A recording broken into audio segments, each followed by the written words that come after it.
All right, welcome back to Paper Mountains podcast. Today we've got a unique podcast for us. My name's Caitlynn, and I've got Amy next to me, and we're hosting the podcast today. Yes, we are. So today's guest, Jacob, is a civil engineer, currently living where he was born and raised in the village of New Riegel, Ohio. But he has recently quit his job to explore new horizons with his fiancée Morgan as they embark on a journey to Brazil. He's been described by friends and coworkers as a natural conversationalist, a curious entrepreneur, and a former power hour enthusiast. Anyone who meets him would describe him not only as a deep thinker, but also a doer. He sticks to his commitments and takes pride in his word. We all know and love him as the host of Paper Mountains podcast, but today we're flipping the script as we will be asking him the questions this time. Please welcome Jacob Welly. No joke. You have me nervous. So this is exactly how every person that sat in that seat has felt. Yep, living the script. I'm not sure how I feel, but I'm going to take this one over and we'll do one cheers, all right? All right. Start it off. Cheers. Did I not tell you Jake would be controlling this by the end of it? He's already controlling it. No, that's it. Well, Jake, what do you have for us? Thanks for the intro. That was fun. I was not expecting such a well-written, ready one with some, I don't know, information about me. I mean, we come with a high bar to try to meet. I mean, you've had, what, 15 episodes now or something? Yeah. So we practiced a little. I did read every single intro before we wrote you ours. Did not. Yeah, I did. So that helped. Yep. Hell yeah. But yeah, we're excited. I think for the last few months, Amy and I both have been itching to ask you a bunch of questions, and you keep putting them off, and can't do that anymore. Can't avoid us now. Here's your 60 minutes op-ed. Yeah, I was actually kind of curious if this was going to happen because time flies, and we were talking about, since you guys were on with your episode, doing it again with both you guys. Yeah. Yep. After going through it once and having the nerves a little more calm for you guys, then you got me nerved up for this one. So Yep. It Goes feels around, good comes to be around. on the other side, right? It does. It definitely Like, does. he has no idea where we're going to take this. No idea. I No. could ask you anything right now. Yeah. You have to answer it. You're just bearing it all. The You're fleeing only the country, so you have nothing to lose. if you guys want to take over the edit too, that would be great. So you guys can do all the post work too. We don't know how to questionable. do that. We also have Jonah here who's helping produce, so Yes, thank you, Howdy. Jonah. give him a Yeah. shout out so he Might can take hear a over the sound edit. effect every This once is in a my while. third episode. If you hear any laugh tracks, it's all Jonah. So thank you. I mean, let's get into it. Yeah, for Yep, sure. Biggest question, I feel like everyone who knows you right now, you just Wants quit to your know. job. Mhm. Yep. You Last said Friday was bye. your last day. It was. So what's up? What do you want to know about it? I mean, like, how'd you get to that decision? Obviously, you're moving to Brazil. You know, Yeah. everyone knows you love to travel, you love to explore. That's kind of a no-brainer, but it's got to be decently terrifying, right? To quit your career and your very well-paying job. Yeah. Yeah, there's been a lot of emotions running through my head the last week. I've been telling people, I don't know if I've told you guys yet, I don't think it's fully hit me yet. There's I mean, I don't know. It's only been a few days, right? And I haven't made it. I haven't done anything differently. I'm still just when I'm just editing wedding videos during the You day. just feel like you're taking a few days of vacation. It's a normal Yeah. weekend for Jacob Yeah, Welly. exactly. It's just like an extended weekend. But I don't think I'm truly gonna have like the full set of emotions until probably we're in the airport. I would say when me and Morgan are flying out, or when we land in Brazil. Yeah. So there's a chance you come crawling back to the same building once you quit at that point. I don't think that there is any chance, at least with my mindset right now, of wanting to go back. I mean, we've talked that we would rather work. I'd rather work for myself, at least. Morgan, I mean, she would be totally fine with going back and being a teacher somewhere. Yeah. Yeah. But I don't know. Just you guys know me pretty well. I don't know if my personality fits corporate world the best. Obviously, there's still fucking fires going on from me, and I'm gone. But yeah, I don't know. A lot of emotions. It's excitement, intimidation. Are you scared at all? Like, any part of you A little nervous? Or? Yeah, I mean, nervous. I wouldn't say scared. Okay. Like, just nervousness of change. Yeah.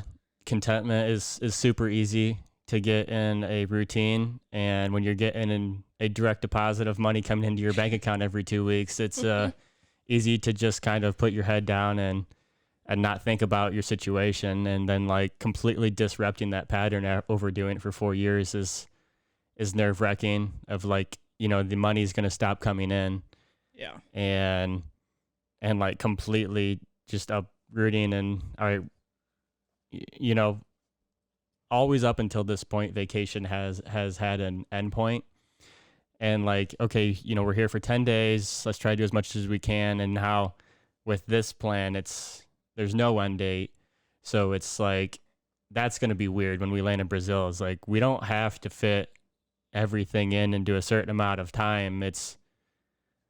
We don't have to come back at any date. So that's like the biggest thing that I think it's going to sink in of, hey, my routine is no longer a routine because there is no schedule for anything. So that's like also what makes it most exciting as well, because it's like, hey, you know what? Fuck it. One day, you know, let's just surf all day, or let's just ride bikes all day today because there's always tomorrow. And that's mini retirement. Yeah, 100% a mini retirement. And I know I've told you guys that. Yeah. That's the mindset I'm trying to get in. I'm sorry, this is a long-winded answer. I'm Go rambling. for it. No, we haven't got your real feelings for weeks now. You've been holding it in. Yeah. So, I mean, I'm taking all my camera gear with me. I just got my travel case for all of my gear. So that's a big part of what I'm going to try to focus on down there. I know me and Jonah have been talking about it. You know, maybe I'll try to just do a bunch of film stuff and then package up and make a documentary from the experience, and, you know, path from corporate engineering to hippie in South America. Yes. What's changed? Yeah, I mean, if anything, it's a huge opportunity to focus on the things that you've been wanting to focus on for a long time. And I said back when I went to film school that there's a filmmaker in you somewhere and that you should come with me. But at that point, you had just gotten out of college and were getting a job and stuff. Whatever. Stupid. But in a different world, you and I went to film school together, and I know it. It's definitely possible because, but I'm excited. And that's all it is. It's a lot of emotions. Yeah. And it's definitely not going to hit until I think I'm in Brazil. And playing it by ear right now, time's going to fly by. I'm trying to meet up with friends and family that I haven't saw in a long time, and kind of say some plans, let them know what's going on, and, you know, and peace out. Yeah, that's going to be awesome. It's going to unlock a ton of opportunities for you and a way to like break into like the really creative side of you. Yeah. Because you are, like we were talking about what to talk about in this podcast, you're somebody who doesn't waste a second of your time. So while the rest of us are, you know, putting our head down, working our 9-to-5 jobs, we say, oh, we don't have time for this, we don't have time for that. Meanwhile, Jake's over there editing wedding videos. He converted like 15 VHS tapes for me, for my family. He does oil painting. Yeah, he paints. Remodeled a house. Like skis. Jake is somebody you can't say, I don't have time, because he'll look at you and say, what do you mean? I just stayed up till 2 a.m.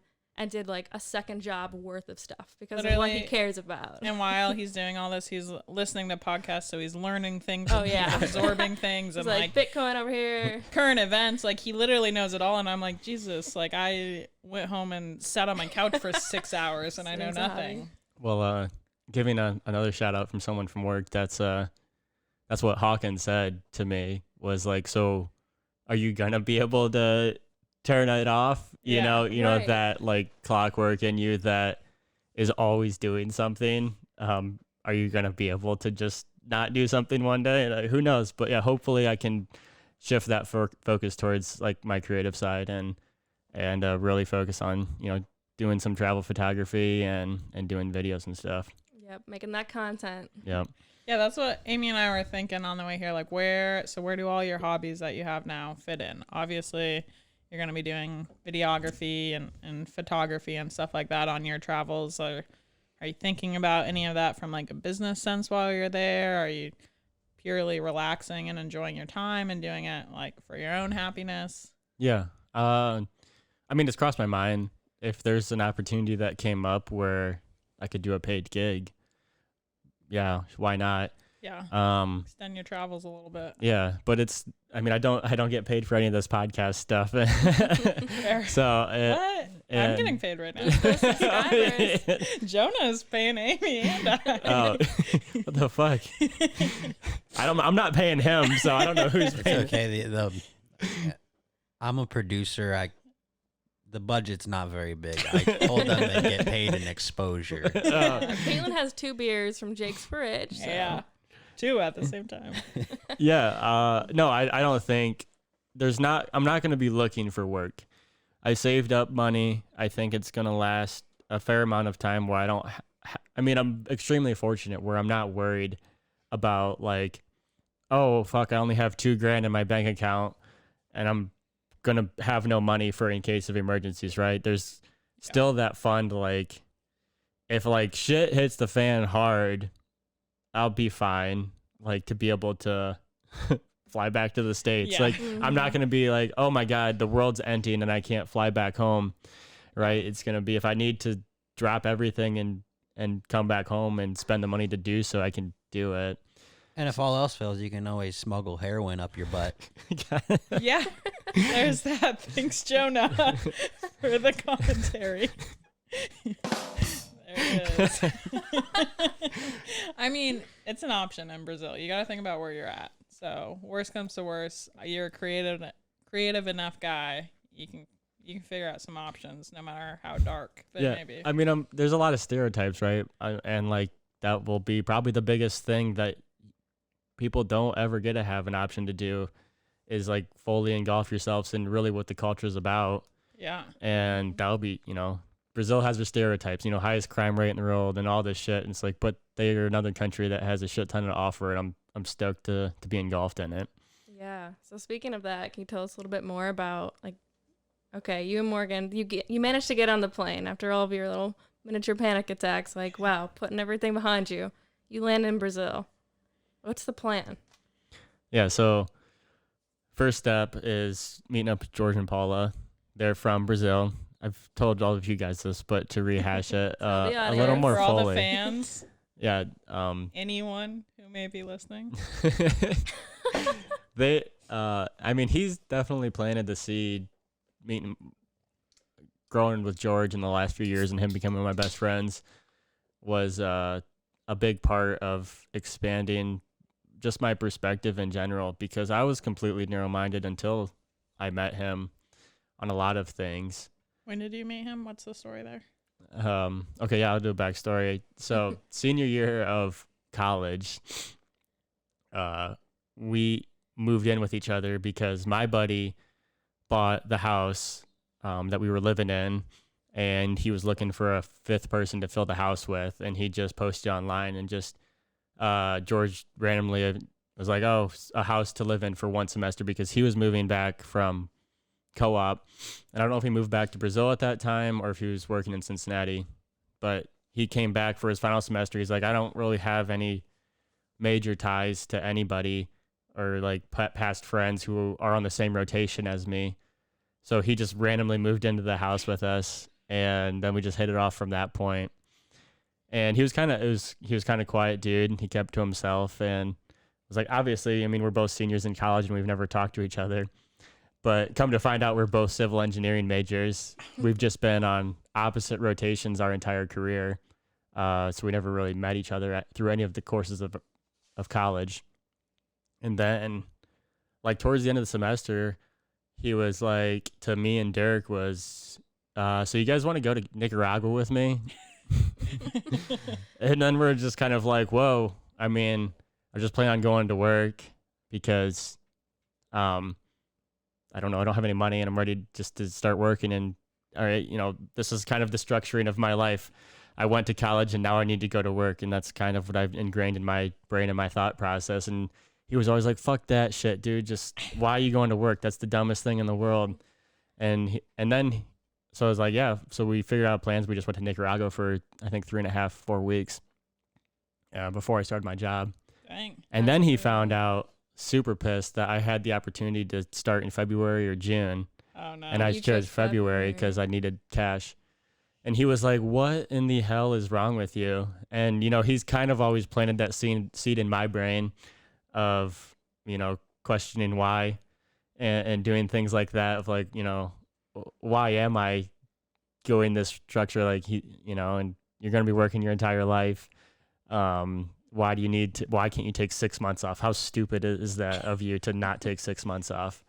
I'm fully Team George. Caitlyn and I both waited we took 4 months 4 months before off, we started. Yeah. And I just kind of coming from a small town and like, I just never even thought about it. It was, I went to college for one thing, to get a job, and I had a job. So I was going to start that job. Yeah. I mean, those are like the clear next steps that you're probably used to seeing too by everyone. Yeah. So I think he planted that seed long ago, and it's just been growing in my brain ever since, where it's like, and constantly questioning every action. And I think that's the state of mind that I try to put myself in is just make sure that I'm questioning everything that I'm doing, and, consistently taking a breath at night and going, is this a means to an end? I mean, me and John just had this conversation too about his job was, how was your job today? Sucked. But it's a means to an end because he's got a plan, and I kind of want to be in that mindset too. When I was working, why am I working? I just don't want to work just to work like a lot of people do. For 40 years and then you live for what, 20? Yeah, exactly. Yeah. Hey, I'm going to do one thing for you. I'm going to take a pause here because your mic's going down. Oh, shit. Yeah, I mean, there's a. Jonah, you're supposed to be doing this. Well, listen, I didn't see it. I might have moved it because there's a fly that's been flying around and I keep swatting it. I just saw it like slowly dropping on you, so I was like, she's going to keep getting cut out a little more. Okay, solid. Glad If I may add, I mean, there's a huge thing. I mean, especially in like today's world where everybody just thinks like, it's a good paycheck, I get good benefits, like I might as well stay here. Well, if you're not happy with what you're doing, who the fuck cares about a paycheck and benefits unless, you've got some kind of responsibility? I mean, obviously you got a family or something, you got something to take care of. That's another story, you got to take that into account. But, you're fucking young, you're my age, Jake's age, whatever. Nothing's holding you back. You got to go out and try the things that you want to do or you're going to regret it forever. If you fail at what you wanted to do, then, the worst that happens is you come back and you work a shitty job again. There's always that. You can always fall back on that. Yeah. Don't use it as your first option. Yeah, 100%. YOLO ain't no joke. Yeah, it's super easy. I mean, like, I do not take it for granted that I do have a comfort. I don't want to lean on a comfort because then I think it might hold me back on pursuing something, right? But there is a safety net, and it makes things way easier. I'm extremely fortunate to have an engineering degree. Being open to move anywhere in the States or outside of the States, I'll be able to get a job if it comes down to it. Yeah. I'm not going to be like a complete YOLO. This is not a complete YOLO at all because I have already done, I don't know what you want to say, work or whatever you call it, to, if I need to going back into the rat race, I can. Yeah. And I would say to anybody, don't get Jake wrong. Like, you work your butt off, even though you always have the goal that you created that goal in your mind that you wanted to get the opportunity to just see what it was like to get off the grid. You worked your butt off. You didn't let that affect how your work was because you didn't want to necessarily be there. So if you went in everything 100%, so I think that's something that like needs to be acknowledged. It's not like you're only thinking about the end goal. You're going towards everything with that mentality. Yeah, like I mean, I'm sounding like a dead horse with me knowing like what I've said on this podcast before and people who listen to it, but I mean, up until my last day at work, I was still doing my job. I didn't want it to fall flat on his face. As frustrated and annoyed I was with the corporate setting, that is what it is. But like, I wasn't there to like completely throw all of my work and effort in the last 3 years completely in the burn barrel and let it start from scratch with somebody, because at the end of the day, I think the job is important. It needs to be done. Just like with my happiness in general, I just needed to do something else. So I was gonna say, it's very clear you take pride in your work and the work you do. I mean, it was your last week, and I think it was like Wednesday or something, and you were still at your desk working when I left late, and I was like, what the fuck are you doing? Like, you've got 3 days left to get out of here. And you were like, no, I want to make sure like this is set up well. And like, I think it just says a lot about your personality. Probably one of the first people I've heard of that's made training videos for their job because they knew it wouldn't be filled before they left to transition it. Well, they'll probably be audited by HR here now that they know that these training videos are out there and there's plenty of cussing and swearing in it. So, and they didn't know that before, but now they know. Yeah, if anyone did not know Jake Welly swears, he does. Yeah, So, it's like breathing for him. Oh my god. Shocking news. I think we totally missed Amy's question though, which sorry, I think was a good one. I'm sorry. No, like we've had good conversation, but like you get off the plane, what are you doing? Oh my god, you're meeting up I with did the George and backstory Paula. on George and stuff. Yeah. Complete. Sorry I wasn't trying to just steer away from that question. Yeah, you gotta You're answer just it. trying to avoid it. So like, This yeah, isn't even the hardest one. we This is where he actually relaxed. So he's like, I don't know. yeah. So first thing is we're basically, I'm still doing stuff around here, and I'm not like in that mindset Yeah. of traveling yet. Sorry, I shouldn't have opened an IPA.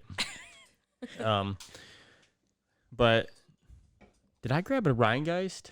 I didn't even know I did. Yeah, you did. What did you think you got? He grabbed 2 of them. I thought I grabbed another one of the other IPAs. Sorry, it just my brain completely went to like, why did I grab You that? got to beer? get the Ohio beers in while you can. So yeah, I'm not in like that mindset of leaving yet. And like first things first is we're just meeting up with George and Paula in Curitiba, and we're kind of going to use that as home base. And then we're together with both of us being there. They just left their jobs, and they just recently moved back to Brazil.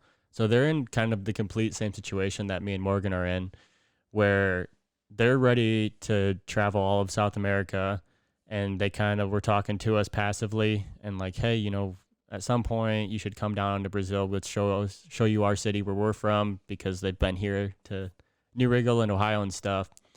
And then like they're like, vice versa, you got to come down to our place. And we're like, yeah, that sounds fucking awesome, right? And then you make the typical excuse of, well, I got my job and I got this and then I got this, and like now we don't have that. So we're just going to be hanging out there, and then together we're going to make our plans. And they've already been doing some outlining framework for what they're super into, because they've never traveled Brazil either. Dang. So they got the car, and they're like, hey, you just got come down here. We'll split prices of Airbnbs 4 ways, and let's, like I said, make this money last as long as possible. And they're on the same mindset as us. They're super great people, and we're just gonna travel through all of Brazil and hit the other countries in South America, and kind of hopefully use their house in Curitiba as base point. And if we need to spider web back and forth and go and just like, hey, let's slow down for a little bit and just chill out here for a few weeks, we do that. And then this fucking fly, dude. Yeah, it moved from me over to you. And then, but like also, plane tickets were insanely cheap. I told you this last week when I bought them. If they're still cheap. I just bought some too. Actually, I'm coming with. Did not. No, I didn't. But I looked. But if they're still cheap, we'll come back to the States and come back home. I think that's our biggest worry about our families, is like that they're not going to see us for an extremely long time. But I mean, shit, if you can fly back and forth for $200, Yeah. then it's pretty easy. I can come back and we can hang out and see family and friends for 2 weeks, 3 weeks at a time, and then just, all right, let's head back down and do some more traveling. Mm-hmm. But you're thinking probably Brazil home base for like next year, 2 years? No idea, to be honest Okay. with you. But Yeah. Curitiba for a few weeks, and then East Coast, northern Brazil for the first month and a half, and then back to Curitiba, and then figure out the rest from there. Okay. So timing like a year out from now is no idea. And we don't want to put an end date to anything or have a complete structure, because who knows, maybe we might go to a city or a place and be there for 3 weeks and really enjoy it. Yeah. Yeah. And if it's $100 a week to stay in an Airbnb, why not? So to this, Amazing. I mean, obviously, you plan for this, you've saved money, it's finally coming to fruition. Did you, like, how did this idea originally start? Was it just George and he was like, hey, you should come to Brazil? And you were like, oh yeah, I'll take a vacation. And then the wheels started spinning and you're like, no, I'm going to have enough money I might as well travel now. Or like, where and when did this start? I don't know how it completely started. I knew that I was using my job as a jumping board to do something else. Like that's kind of been in the back, like how do I use this money and income to do something else is essentially what it came down to. And we talked about, me and Morgan, the other alternative plan was we're just going to buy a van and then live in a different state for a month and keep my job and basically use this income to travel the states for free because it's kind of expensive to travel in the states. And obviously work from home fell on its face of that not being an opportunity. And I was like, well, I don't have enough money to really fully travel the states without being extremely, extremely frugal. And it's just hard to do it here. You don't get Airbnbs for $100 a week here. Yeah. And that's kind of plan in advance, and that's not your whole yeah, shtick exactly. Right now. So it was just like, well, I'm ready to change jobs and get a change of pace, and the States is expensive. And just with them moving back, just happened to move back to Brazil this time, it was just kind of like a lot of things lined up, and it was like, I don't think there is another option. Yeah. Where they're in the same mindset as us. It's like, why would I do anything else? And that's it kind of just fell into our laps, honestly, is what it was. And, you tell people about it and they're like, oh my God, that is kind of insane. Like nobody ever has that opportunity where you can go to Brazil and you have somebody from there who speaks 100% fluent Portuguese. They want to travel with you and do everything together. So like they can help out, they can help us learn Portuguese. And if it comes down to it, their family's there for emergencies. I mean, just like so many things. And then post and during right now with Delta COVID, with everything being cheap, when I bought tickets for $250, I told George, I'm like, this is insanely cheap, right? This isn't normal. And he was like, yeah, dude, pre-COVID, like that would have been lucky if it's under $1,000 to fly from Cincinnati to Curitiba direct. Yeah. I mean, obviously not direct, like layovers, but buying your tickets like that.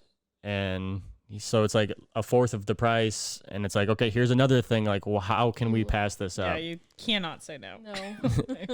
So Swiss cheese lined up. Yeah, and that's exactly what it was, I don't know if this was like it came to fruition. It was just like it fell. Sorry, Yeah. I just got it. Amy made a reference to a training we were in the other day about Swiss cheese. Oh, you were just in that training? I didn't know they still did that analogy. Yeah, I really like the analogy. All the holes in the Swiss cheese lined up, and you're off to Brazil. Yeah, and that's what it was.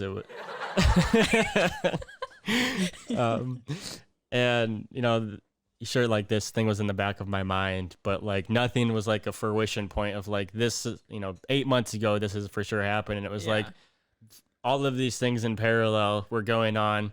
And then I don't know, it's like the same thing of, it's up to you to take the initiative now. And if you have things itching at, like what they were itching at me about everything was, there's no way I can say no to this. Yeah. You know what that makes me think of? What? Do you think everything happens for a reason? I mean, if you hadn't met George, I mean, that kind of starts the spiral of where you're going today. Is there some sort of higher figure? Is it all happening for a reason? Do things happen for a reason? That's the question, right? Yeah. Yeah, we're going with that. Tables are turning. Yeah.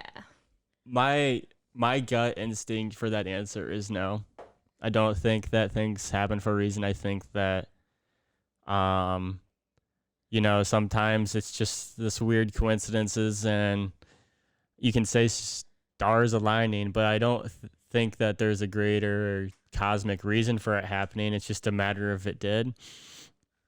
And I almost think that's maybe a more of a, I don't want to say like beautiful, but like, which makes it all the more insane in my opinion, like that, like, okay, so if this didn't happen for any reason, and they just happen. Like, isn't that even more crazy? Then like, I think that I find that more fascinating to me to think about than like, you know, a greater power at hands playing this upper deck and like, you know, us being all these Sims characters. Because that would be boring to find out if that was actually the case, right? You're like, oh, like all of this is a predetermined path and I was going to do this anyway.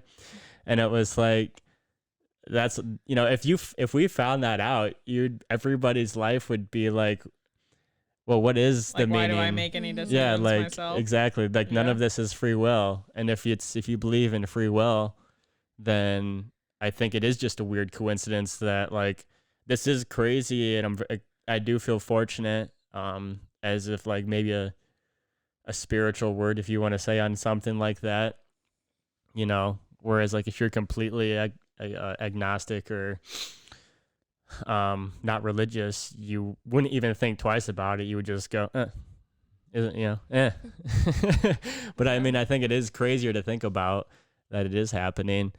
So I don't know, but I mean, I could be totally wrong. Maybe things do happen for a reason, but I think that there's too much misfortune in this world, and I think it's a short-sighted answer and very egocentric to say things happen for a reason. I mean, I would counter that everything happens for a reason, just maybe not for good reason. That's fair. I mean, for every action, there is an equal and opposite reaction, right? Well, way to make me feel like shit that someone else is having Fuck a you. complete misfortune with my fortunes then. But yeah, I mean, that's a fair argument and position to have. I just, I don't know. I think there's too much shittiness in the world to say that things happen for a reason. Sure, I've got a good deck of hands done, but I don't think I deserve it more than someone else, right? So, Yeah. Do you Good that- think you deserve a life, like a better life than Hitler? Oh, dang. Yeah, I don't know where to go with that one, but You can You say don't- no to that one. You if don't you have to want. answer it. I was just, you don't have to answer it. It was just a question. yeah, I mean, I that dude got what came to him. The dude's a fucking piece of shit, right? Yeah. So, We can all agree with that. Yeah, we agree. Hitler is a piece Well, of shit. I'm not gonna disagree with that. It was a joke. I feel like this is a really great leeway into a topic that Amy and I wanted to bring up anyways, which is, so obviously you know, when most people, when they quit their job, they send a goodbye email to folks that, you know, they've worked with in the past, whatever it may be. Don't really need to get into the logistics of everything, but you ended your farewell email to all your friends at work with a quote. So we want to read the quote, and then we kind of want to talk about it. okay. So the quote: any end goal will just lead to another goal, and then another goal. We just play games in life. When you grow up, you're playing the school game or you're playing the social game. Then later in life, you're playing the money game, and then you're playing the status game. These games just have longer and longer and longer lived horizons. At some point, at least I believe, these are all just games. These are games where the outcome really stops mattering once you see through the game. First of all, who said that? Did you steal that? Yeah, you didn't give any credit, but Yeah, I mean, you can look it up. Was it Hitler? It was probably Hitler. That's Why- why he didn't give a credit for it. Why are we going back to Hitler? I'm sorry. Do people really send emails when they quit jobs to their coworkers? Because I have never done that, and I've quit multiple jobs. Do you send a lot of emails on your jobs? No. well, yeah, so that's probably why. I'm supposed to check my email every week at work, and I have not checked it. Yeah.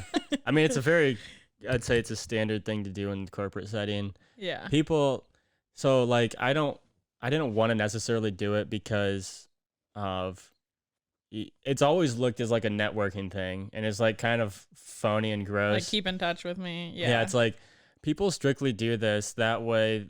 They're like, oh, if I network with this people, they can have my contact, and then if I need to do this, I can step there and do this. And like they think that they're playing this like insane game of chess, whereas I was like, you know, fuck that stupid mentality of like, I'm not trying to network with people.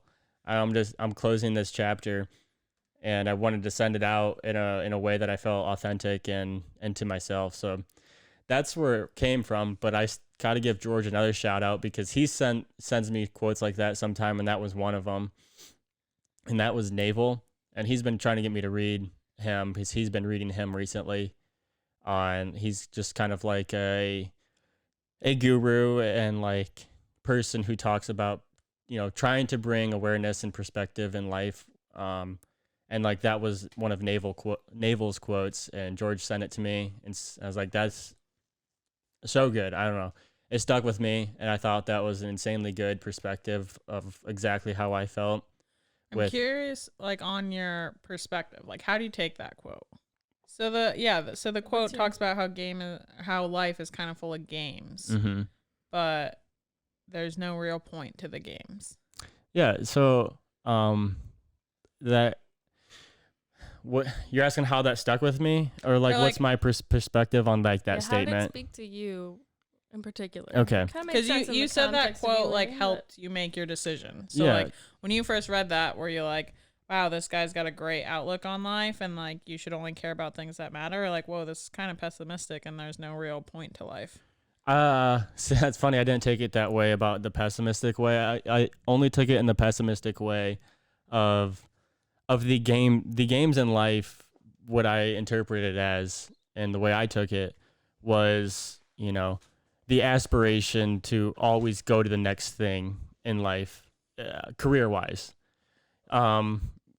And like that is a game in itself. Like, why can't I just do a job that I feel like matters?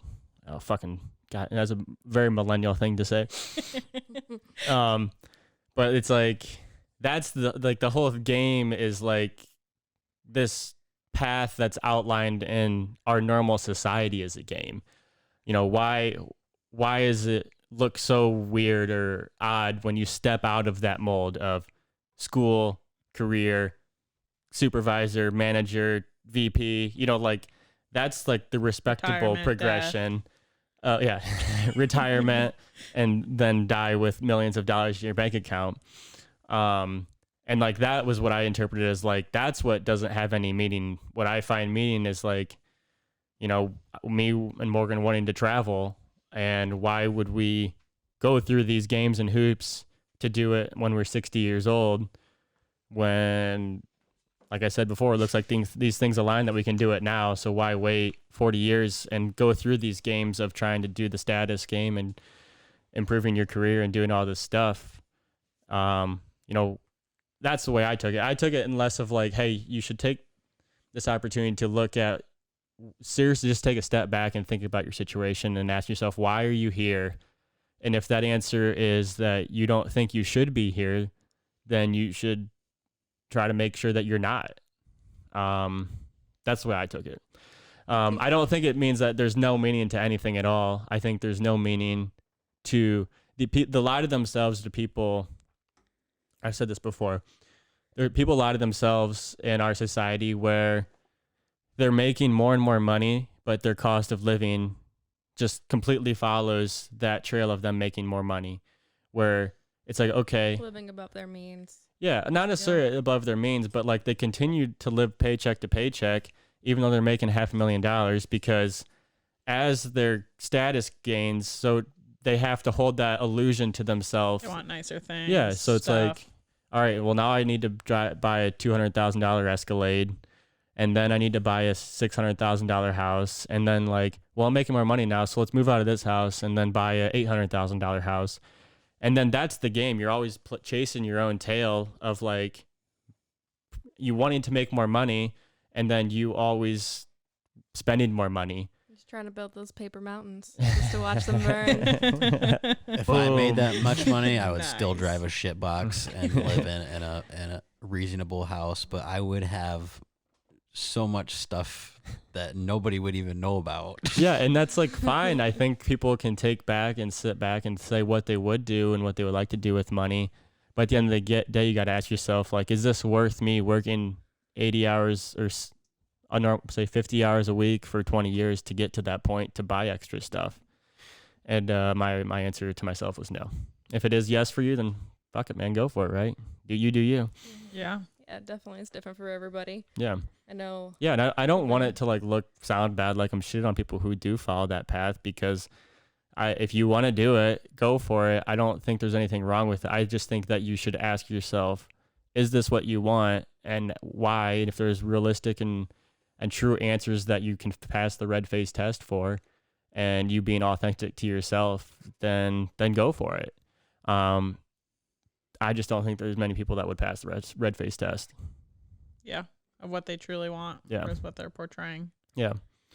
Or you get into the system and the game, and then you come to a certain time in your life and you don't even know what you want anymore because you've conditioned yourself so long. I mean, so many people say it when they get to retirement. They're like, they don't even know what to do anymore because they've worked for 50 years. Well, I guess I'm going to go back to work. Yeah, most people go get a part-time job or a consulting job or something like that. Yeah, like, they've never what a way to live out your last years. But they've never found what they wanted to do. There's never been any strife or any nudge to them to want to go learn a hobby or do something else. Yeah, and that's unfortunate. I think that sucks in today's world. But we're also in today's world, we're the most technologically advanced, and we have the most free time where we can sit on our asses and think. That's what we're fucking doing, this podcast, right? Yeah, but you don't ever do that. You don't ever just sit on your ass. This is true. But he sits on his ass a lot because he edits. But like he's always doing something. But we're given the opportunity to think, and we have, I don't have to spend my time hunting if I want to make this into complete, like, layman's terms of time. I can sit here and we can have a conversation and truly think about our situation and like how can we make our lives better, because we have the tools and resources to do so. And we get to go home and sit in air conditioning and think, wow, my job fucking sucks. Yeah. And 100 years ago, people didn't have that opportunity. They were just trying to make money for their family. And they were stuck there because they had 14 kids. and then life is getting easier and easier for us into some capacity. And with that, I think, comes our ability to think about our situations and truly make your life better for you, and not care because you can go against the system very easily now. You couldn't fly to Brazil 200 years ago for nothing. You might be able to take a boat and fucking half the people on the boat die. Take the Oregon Trail. Yeah. And, so things like that just make things way easier to say what's been told to you and ingrained in my brain since the start and since college and high school. You need to do this path. You need to go through this. And I wasn't going to go to college, but everybody in school told me I needed to go to college. And, I don't think you do. There's things that you can still have an easy life. And I'm going to give Ryan a shout out. His podcast is private and it's for him. But he said he talked to his brother Joe. He's pretty free-spirited. And he said about him talking about his life was one of the happiest countries in the world, like rated on like dopamine levels, like scientifically, everything about them said that this third world country in the middle of nowhere was like the happiest civilization in the entire world. And to normal Western society and culture, they had nothing. And then like Joe's answer was like, who the fuck cares? Like, but then like the counter argument is, well, they don't even know what they don't have. And who gives a fuck? Who cares if they don't have an iPhone if they're happy? Yeah. And maybe this whole thing this game is a lie, because if you find happiness and you live your life of blissfully ignorance, who cares, right? If you feel succeeded and in yourself internally, then you've succeeded. Yeah, I think that's kind of what it comes down to too. Because no matter where you are in the game of society, I think the biggest takeaway is that every day you're thinking about what your end goal is, what makes you happy. If you are going to be a part of the game, just being okay with that is important. And knowing like speaking as somebody who, as I hear you talk about all the explorations you're about to have and whatnot, I'm somebody who, I've said it on the podcast before, I want to have a family. And I totally see how, like, in my frame of life, how that's not going to make a lot of those things possible. But that doesn't mean I should stop thinking about what I want for myself and how that fits into that part of like what society wants. Yeah, for me, and I hope that I'm not important. coming off that I've been shitting No. on anybody, because I don't care if like people understand my perspective. I just think that it's like you said, if you tell yourself why you're doing the things you're doing, and you can pass the red face test and say, this is why I'm doing these things, because you want to have a family, then people make sacrifices all the time, you know, working 40, 50 hours a week at your job. If that's going to provide for your goals and your wants, then go for it.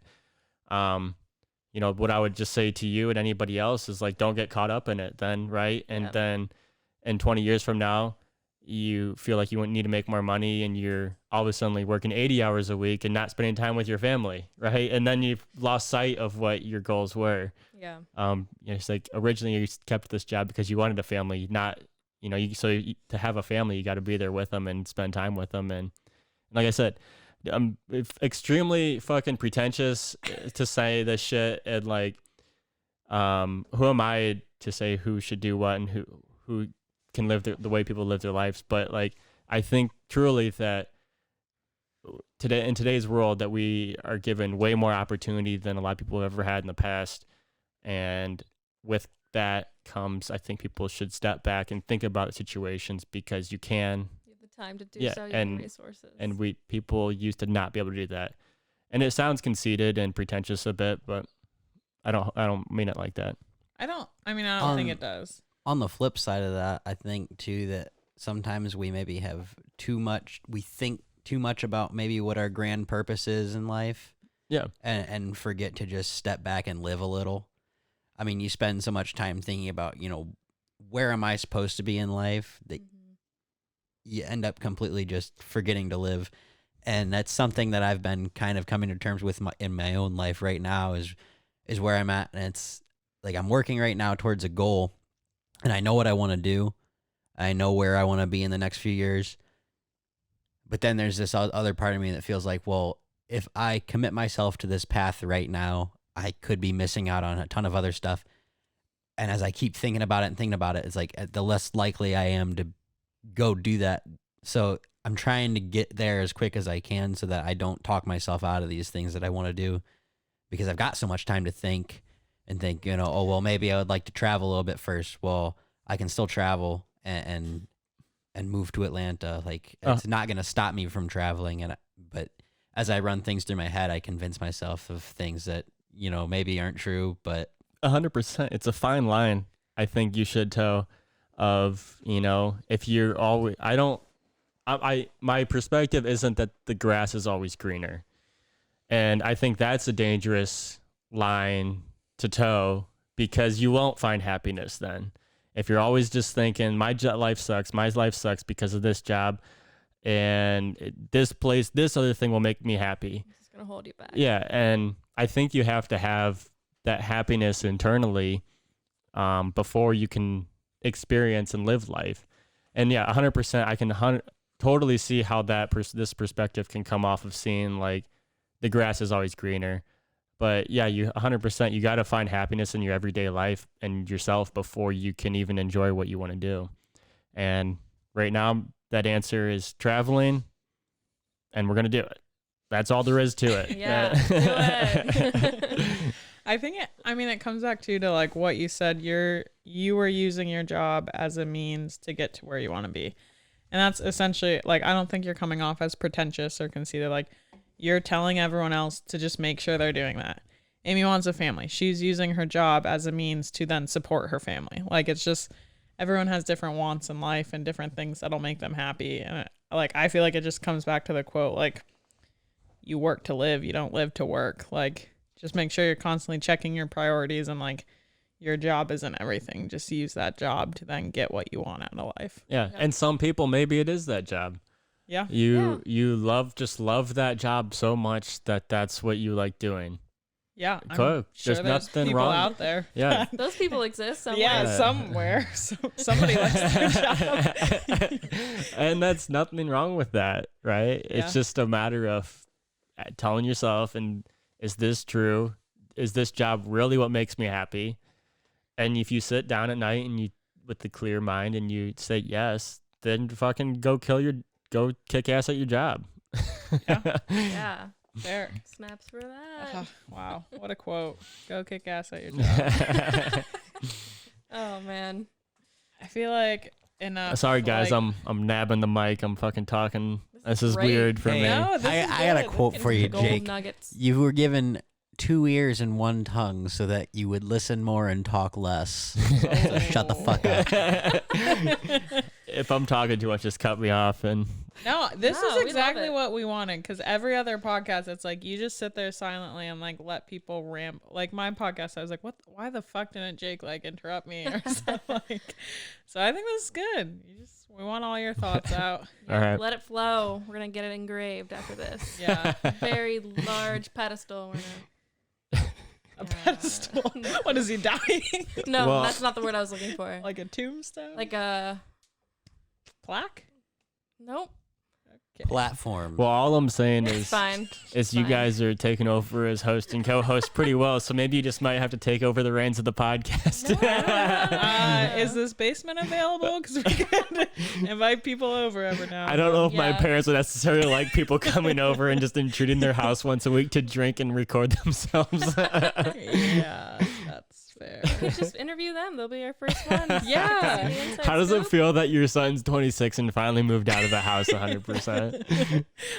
You got like 2 more weeks left. Don't say that yet. Yeah, are your parents, how they feeling? You're out soon? 26? Yeah, I mean, we've had that conversation. I did technically move out for a little bit. I own a house. I'm not a complete loser. They think he's a loser though because he's jobless and he still lives in their house. Yeah, there's a Unemployed that lives in Yeah. his parents' basement I'm and drinks their beer. Whoa, this is my beer. This is Okay. purchased from myself personally. I am living the stereotype of what a lot of people would hate is the jobless kid who's 26 living in their parents' basement. Saving lots of money. But yeah, I mean, we talked about it of some capacity of like their thoughts on this whole situation because it's not anything that has crossed their minds in their lives. But they're kind of, I think they've came to terms with like seeing like, at least my perspective. I don't know if they totally understand it 100% and can imagine themselves doing something like that, but I think they respect it and it's a mutual respect. Yeah. They're excited, I think, for that journey for us. Are they And gonna visit? yeah, I hope that they would come down and hang out for a couple weeks for Yeah, sure. are we like, are you taking visitors? How's there that? an We're gonna open I'm trying to invitation? plan my next, I don't know, couple weeks out. Yeah, I mean 100%. It's just a matter of I don't know where I'm gonna be when you want to take a vacation. Yeah. If something aligns and like when you're ready to take a vacation and like you can hit me up and this is not an open invitation to everybody listening to this. We'll cut this out. No one will know. But like if it's like, hey, I got a week to burn and if there's flights to South America, you can see where I'm at. If you want to meet up for a week, why not? Hell yeah.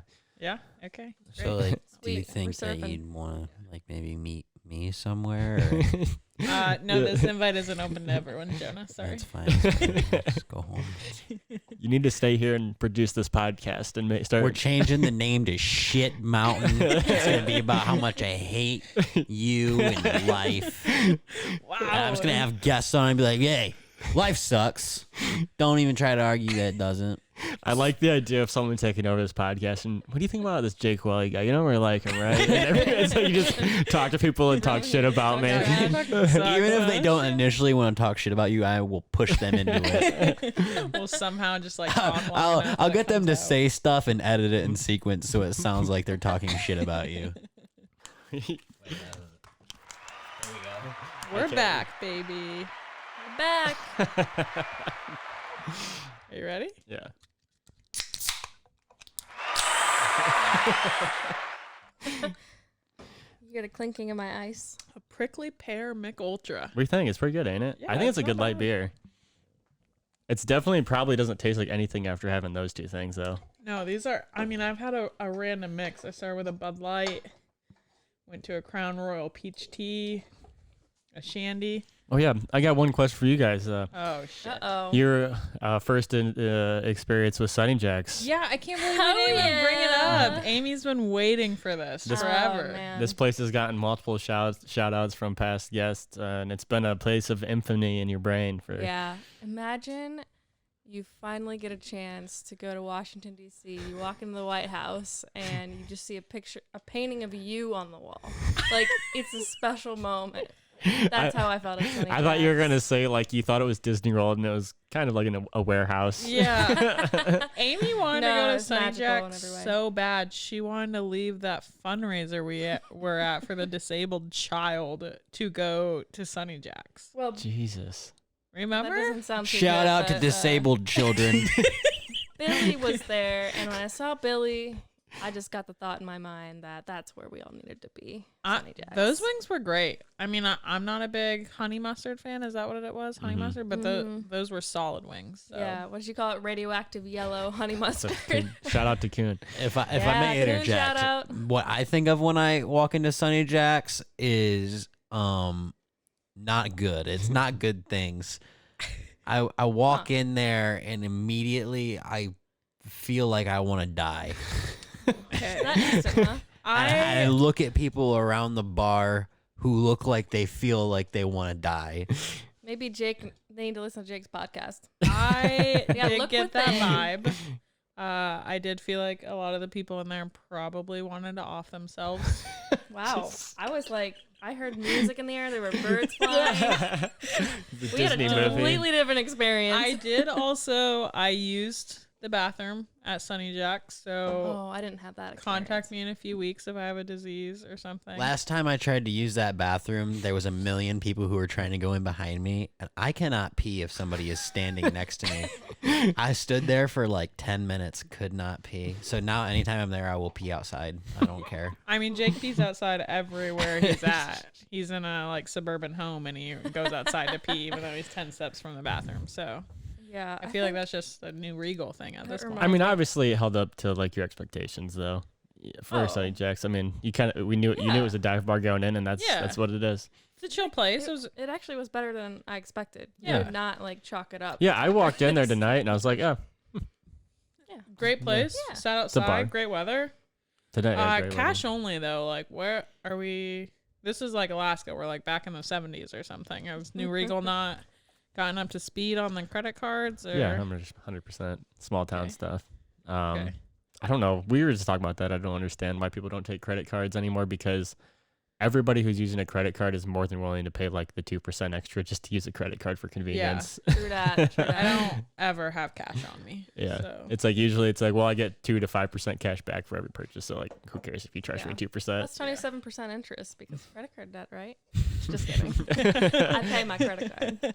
Shout out Kuhn for having cash for our beers. though. I don't Yeah. have a credit card. Yeah, I mean that consensus is kind of similar with a lot of people around here. Really? Yeah. So Huh. I think it's just small town. Yeah. I have a debit card though, so that counts. That's fair. Do you want pay one with of card. mine? I think I have 6 credit cards. Nope. I don't know if I'll ever have a credit card.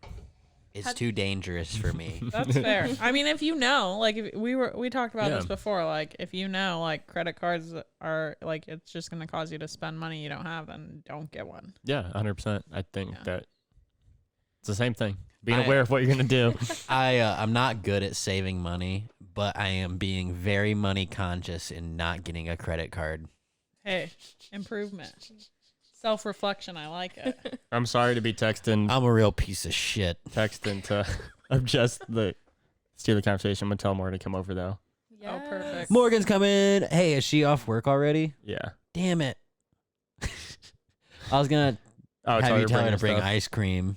Oh, that would have been. You can call her, but I just She's told her. probably still. She's probably not still there. Okay, cool. All right, where are we going, guys? Let's. Okay. Yeah. Ooh. Take it over, Amy. Oh, you should talk about your proposal. I do have a question I'm supposed to ask you, but or maybe you should. Yeah, we Morgan. just brought up Morgan. Oh, Yeah, we're talking about Morgan. You ever actually went into detail on how you proposed? So I'd love I to hear the hear it was story. a great spot. Yeah, where you highly did it. recommended by Alaska I natives. hear the people you told first were like your closest friends.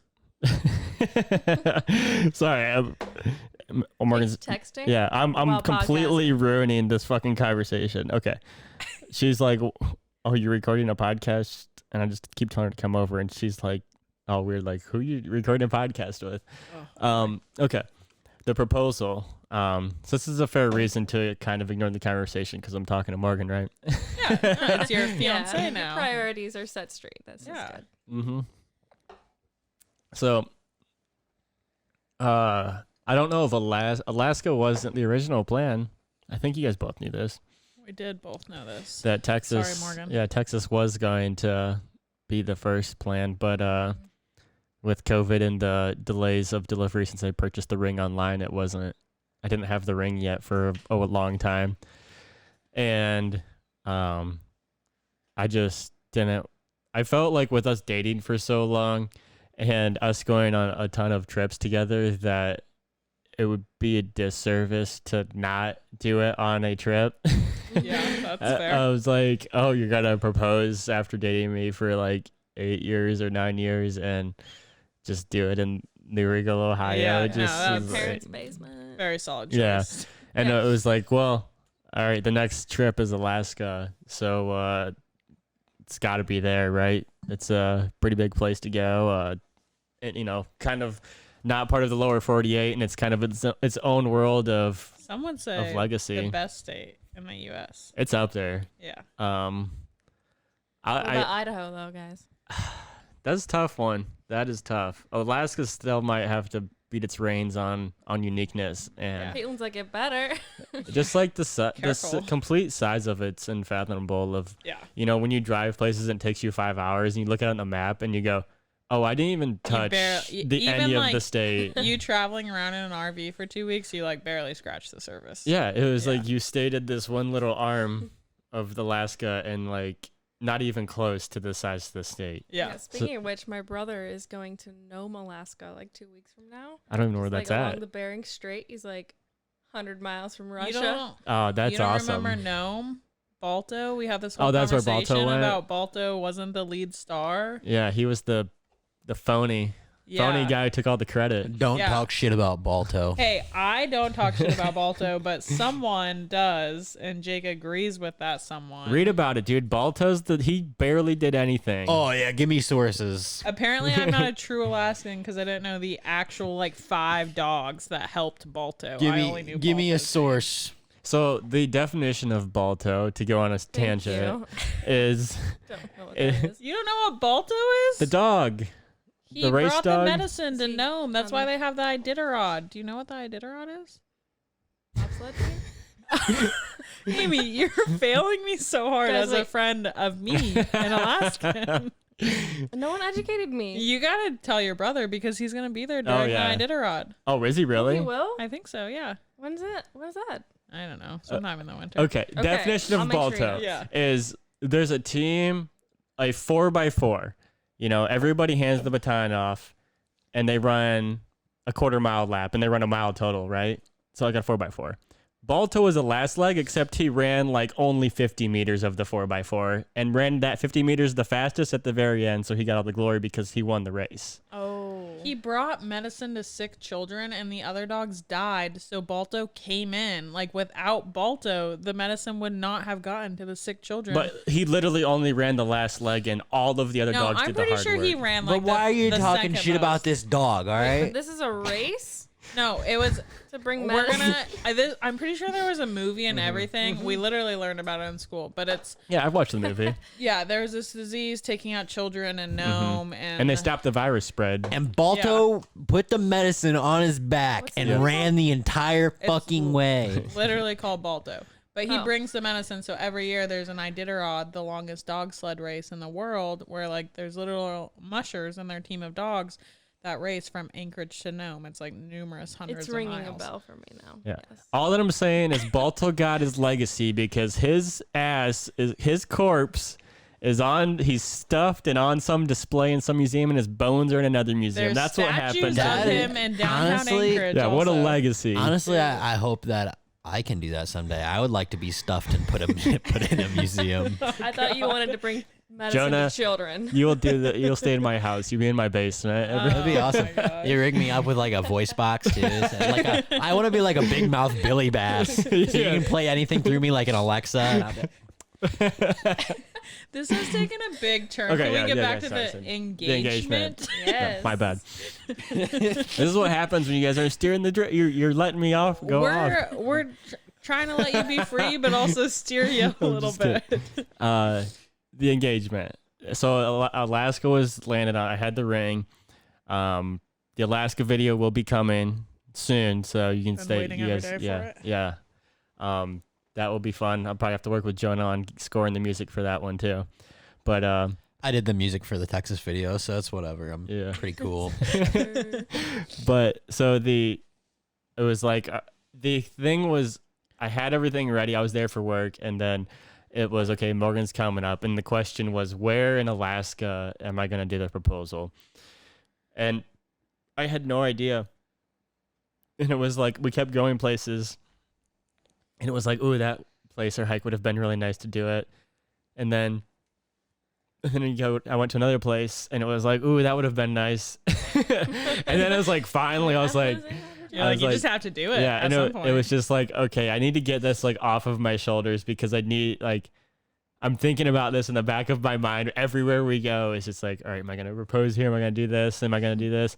And then unknowingly, I saw this place going into Valdez. What's the actual name of it? Thompson Pass. Thompson Pass. And it was like, and I knew you said somewhere out to Valdez, like when we were doing our podcast, View. it was the perfect view. 360-degree view. Like, I didn't even put two and two together. Like, oh, that's got to be the place Caitlynn said. All I saw was driving into Valdez was like, oh, that should be the spot. So then we went into Valdez for the next 2 days, and we did a cruise there, went to the glaciers, checked out the falls. I know I shit on falls. Those were worth it, the best right? falls. Some big, nice falls. Yeah. And we did some hikes around there. So then I was like, okay, well, let me do the hikes behind the falls to see if those are worth it. And we did them, and it was like, no, it wasn't. So then it was like, okay, well, we're leaving Valdez. And I just told her, like, hey, let's go out to this overlook. We'll hike out here like a mile down Thompson Pass. You get to like the overlook spot, and then you can see the horizon of the river. You can see where all the falls lead to, the mountains. In this direction, you see all of the snow-capped mountains of Alaska, and in this direction, you see like the arm and the inlets of the ocean. And the glaciers. And and you see like a glacier off to your backside. There's like the state park glaciers right there, and then you can see glaciers off to the left, and it's like you see basically everything from what was in our trip into like one overlook. The only thing it's 360 degrees. Yeah, right? yeah. Balto did not make it to Valdez, unfortunately. But so, long story short, I pretended I was taking her photo of it, and then I was setting my camera up on a tripod, and then I was like, we'll do it like look out. And then I set my camera up and started recording a video, and then like I got down on one knee and then proposed. Oh, has anyone seen that yet? Nope. No one's seen. Is it I gonna haven't be even part of saw the it. video? Yeah. Okay. You haven't seen it? No, I haven't edited any of it yet. Oh my It's on my computer. I've been waiting honestly for the in Alaska video. I gonna think I be might a cry blast. during it. I'm not gonna lie. Especially with the score Jonas gonna make. I mean, I don't know. His photos are just so great. He's gonna make it look really good. But yeah, long story short, we weren't texting anybody. She said yes if anybody was curious. And then we just like continued traveling. All right, let's go to the next place now. And then we were just like, and then her finger, we never even got it resized because her fingers like aren't swollen anymore. Oh. So it fits like normal now. Also, not to mention all week. So Jake's there for work. I'm hanging out with him for work. I'm like, oh, do you know where you're going to do this? He says, no, obviously. He's like, it's just going to happen at one point, probably on a hike or something. Great. All week I'm texting him. Hey, Jake, how's Alaska? Are you alive? He'll respond, yes, I'm alive. I respond, anything exciting happen? You see any bears? Trying to pull out, like, have you proposed or not? Doesn't respond every single time I ask that question. So I'm just like, stressed him out more. yeah, I'm like, I know he's alive, but like, I have no idea if he's proposed or not. Maybe she said no. Maybe it's going awfully. I have no idea. But at least you knew he was alive. Yeah. So yeah, I mean, it was just like I wasn't answering it because like hadn't happened yet. And then like even when it did happen, it was like we weren't going out of our way to tell people. Caitlynn wasn't gonna be the absolute first person that you told. You were. I think I was actually. All of her friends were. So then we go to tell Caitlynn. Her ring didn't fit because her fingers were swollen, probably from hiking and like just in general, she's kind of got poor circulation sometimes. And so like she wasn't wearing the ring when we stopped in Talkeetna in her friend's place. And then like Caitlynn told all of her friends. Literally the whole time I'm camping. They're just like looking for the ring. I'm like, hey, my friend from work is here with his girlfriend. He's going to propose. Like, gosh, he's not answering my texts. He hasn't told me if it's happened. I'm trying to slyly ask in case she reads she reads his text. And so they're all like, oh my gosh, do you know if it happened? No. And I'm like, no, I don't know. And then they decide like, oh, they're going to park their camper and like hang out with us for the night. I was like, oh, I wonder, like, maybe they'll tell us. And then she walks in without a ring. So, like, literally me and my, like, 6 friends are all like, oh, must not have she happened. said no. No, we just thought it didn't happen. Yeah. So, and then, like, I didn't know that you told all of your friends. And this was my first time meeting all of them. It's probably not a normal thing for me to tell all these people that you don't know. Like, hey, my friend's proposing. And then, like, passively as we're going to bed, it's like I knew Caitlynn knew. And I think you guys were the first people we told. And it was like, oh, yeah, we got engaged. And she said yes and stuff. Literally, so we're all hanging out in the cabin. My friends built this great cabin on their property.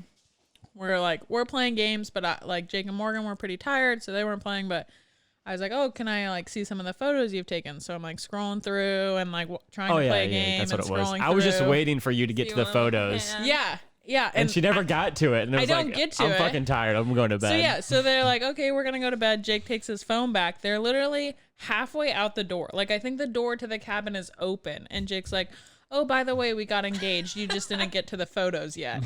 You're like, because that's how you had to find out. Okay. And literally me and my 6 friends were all like, oh my God. Yeah. And everyone picked Morgan up. Yeah. And my argument was like, why didn't you guys tell us right when we got here? I'm like, what kind of douche comes to a cabin with 7 people he doesn't know and it was like, yeah, we just got engaged. Look at us. We're so cool. It's like, I didn't even know that they knew and I wasn't like trying to make the night about me. Meanwhile, all my friends, like, I think they said they were like, yeah, we were looking for a ring. Like, we didn't see anything. And like, everyone was so excited for Jake. They didn't know at all. But. Yeah. So you and your friends were the absolute first people to know that it occurred and knew the full story.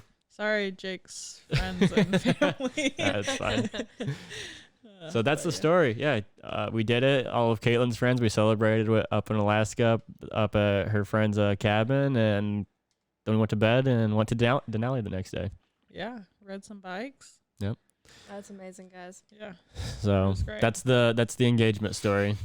I mean, I think that's a question you have to ask yourself whenever you go somewhere. Is like, where am I at and how can I make this about me? Yeah, exactly. I'm like, I mean, these people aren't going to care if I got engaged. They're like, cool, we met you like 5 minutes ago. It's just so funny though, because room. like with me, like knowing you obviously, and then knowing my friends, and like, I don't know, like, Yeah, not that they were chill. like crazy Yeah. excited for you, but they were all like, the suspense was building because all week I was like, he won't answer my text, and they'd be like, oh, did you ever find out? And I'm like, nope, didn't find out. And so like they were all waiting for it also. They were like vested in the outcome of like, has he done it yet? And because like they heard of me and heard these stories, right? Yeah. And I didn't know that. So. Which is like this. Sometimes I have to check myself on this because obviously like grew up in Alaska, went to school in Michigan. Now I live in Findlay. So I have like 3 pretty distinct groups of friends. And I'm always like, oh, my Alaska friends can know everything because like they're never going to meet these people like my college friends or like my work friends. I'm like, I can tell them every little ounce of drama or like everything people tell me because like they're not going to meet them. So my Alaska friends are probably so annoyed. They're like, I hear all these stories about people I don't know at all, but it's like my way to vent. And so. And then your worlds collided. Yeah, and then Jake came and met my friends from Alaska. But yeah, Jake totally shit his pants at work today. It was hilarious. Yeah. Then they're like, this is the guy, right? This is the guy. They did have this a lot of... This is the shit pants guy, right? Yeah. This is the dude who did a total paint job at work. I don't even want to know like that. Okay, I don't want to deal with the stress of what you told your friends about me before then. Like, this guy kind of sucks, right? No, I honestly don't know that I told them much drama about you at all. But funny story. But someone else.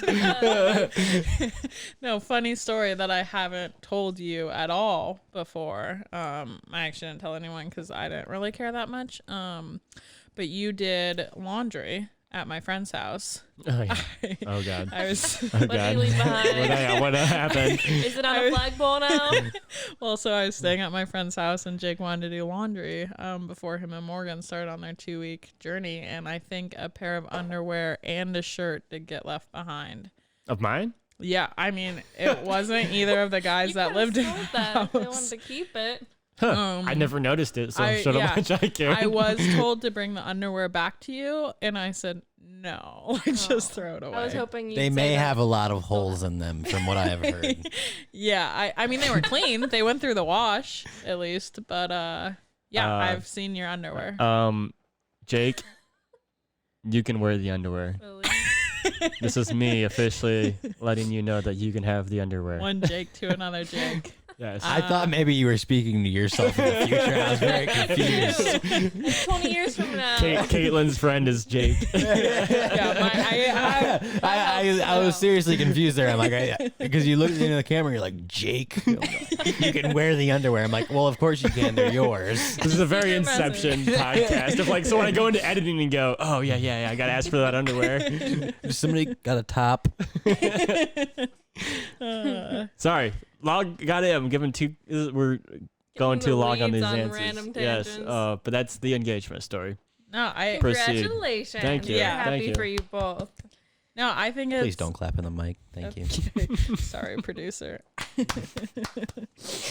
I think it's funny though because we talk about worlds colliding and like I feel like I'm not any different with my different groups of friends. So like I always think to myself like, oh, my friends will all like each other. Like I had a couple friends from home come for college graduation. Like they got along great with my college friends. Like you fit in just well like around the campfire that night. So like I don't know. Yeah. Yeah, it's kind of cool. I was wherever not you worried go. at all. Yeah, that like you would get along or not. But Yeah, totally. And it's cool. I mean, it's always cool when worlds collide too. Yeah. Of if you hopefully like me, right? Or friends. It's always fun to like have friends and friends introduce, and kind of have like that collision of, hey, this is my other world and this is my world, and like if these can interact in some capacity, that's fun. no, but I mean, I think that kind of gets into what Amy and I wanted to talk about too. Sorry if I'm stealing your thunder, but Go we're for it. like discussing and we're like, do we know anyone that doesn't like Jake? Is there- Is this the is there anyone question? out there? I'm sure there's plenty out there. No, Uh, we were just discussing. Jonah. I don't like Jake. Because I love him. Oh.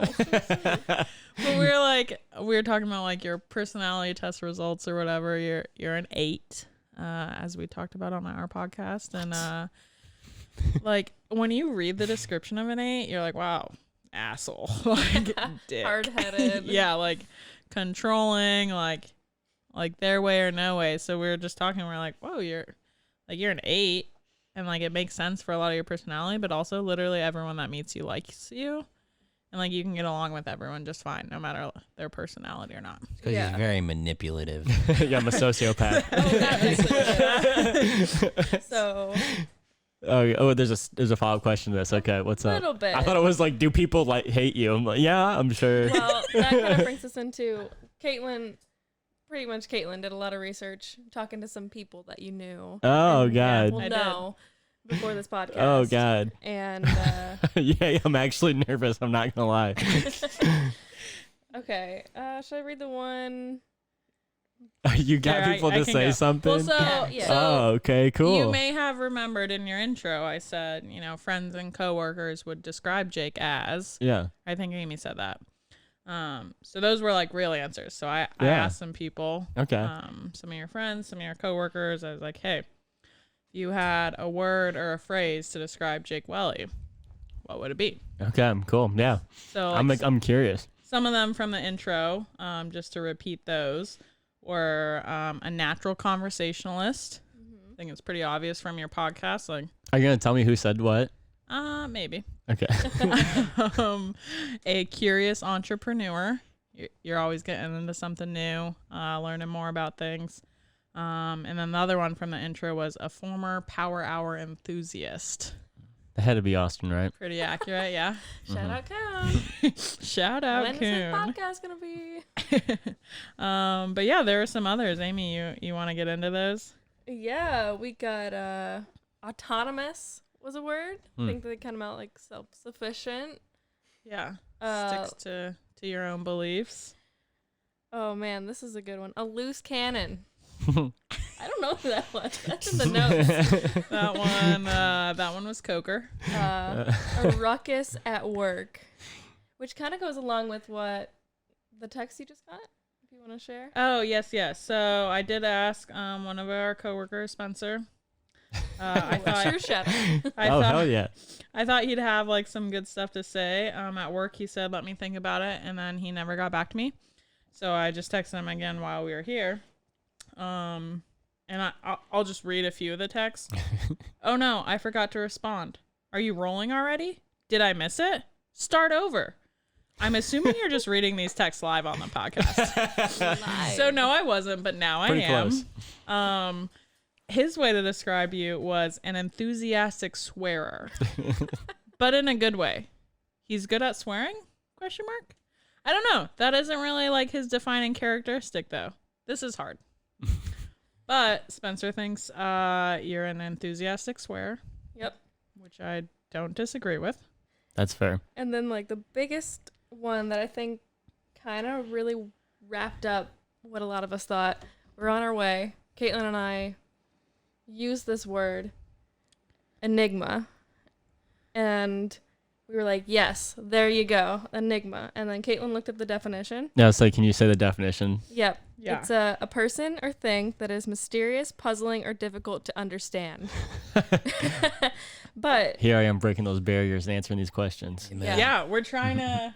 We're unraveling the riddle that is Jacob Yes. Welly. Making you a little less of a mystery. This isn't any fun anymore. I like being a mystery. Which I ended got up a being funny though. Riddle for you. Oh, let's hear it. Why? Why to what? Why? Oh don't god. like Oh, that so Think on that one. I don't know. it's more When? it's more fun to keep the people guessing. What were you gonna say to that one? Oh, so I guess they're up that word. Oh, okay.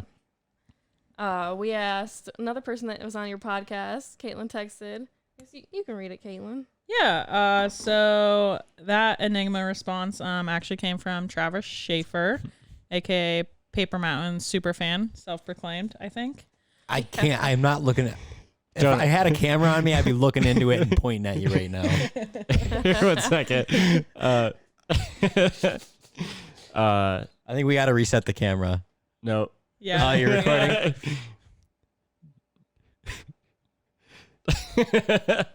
Travis.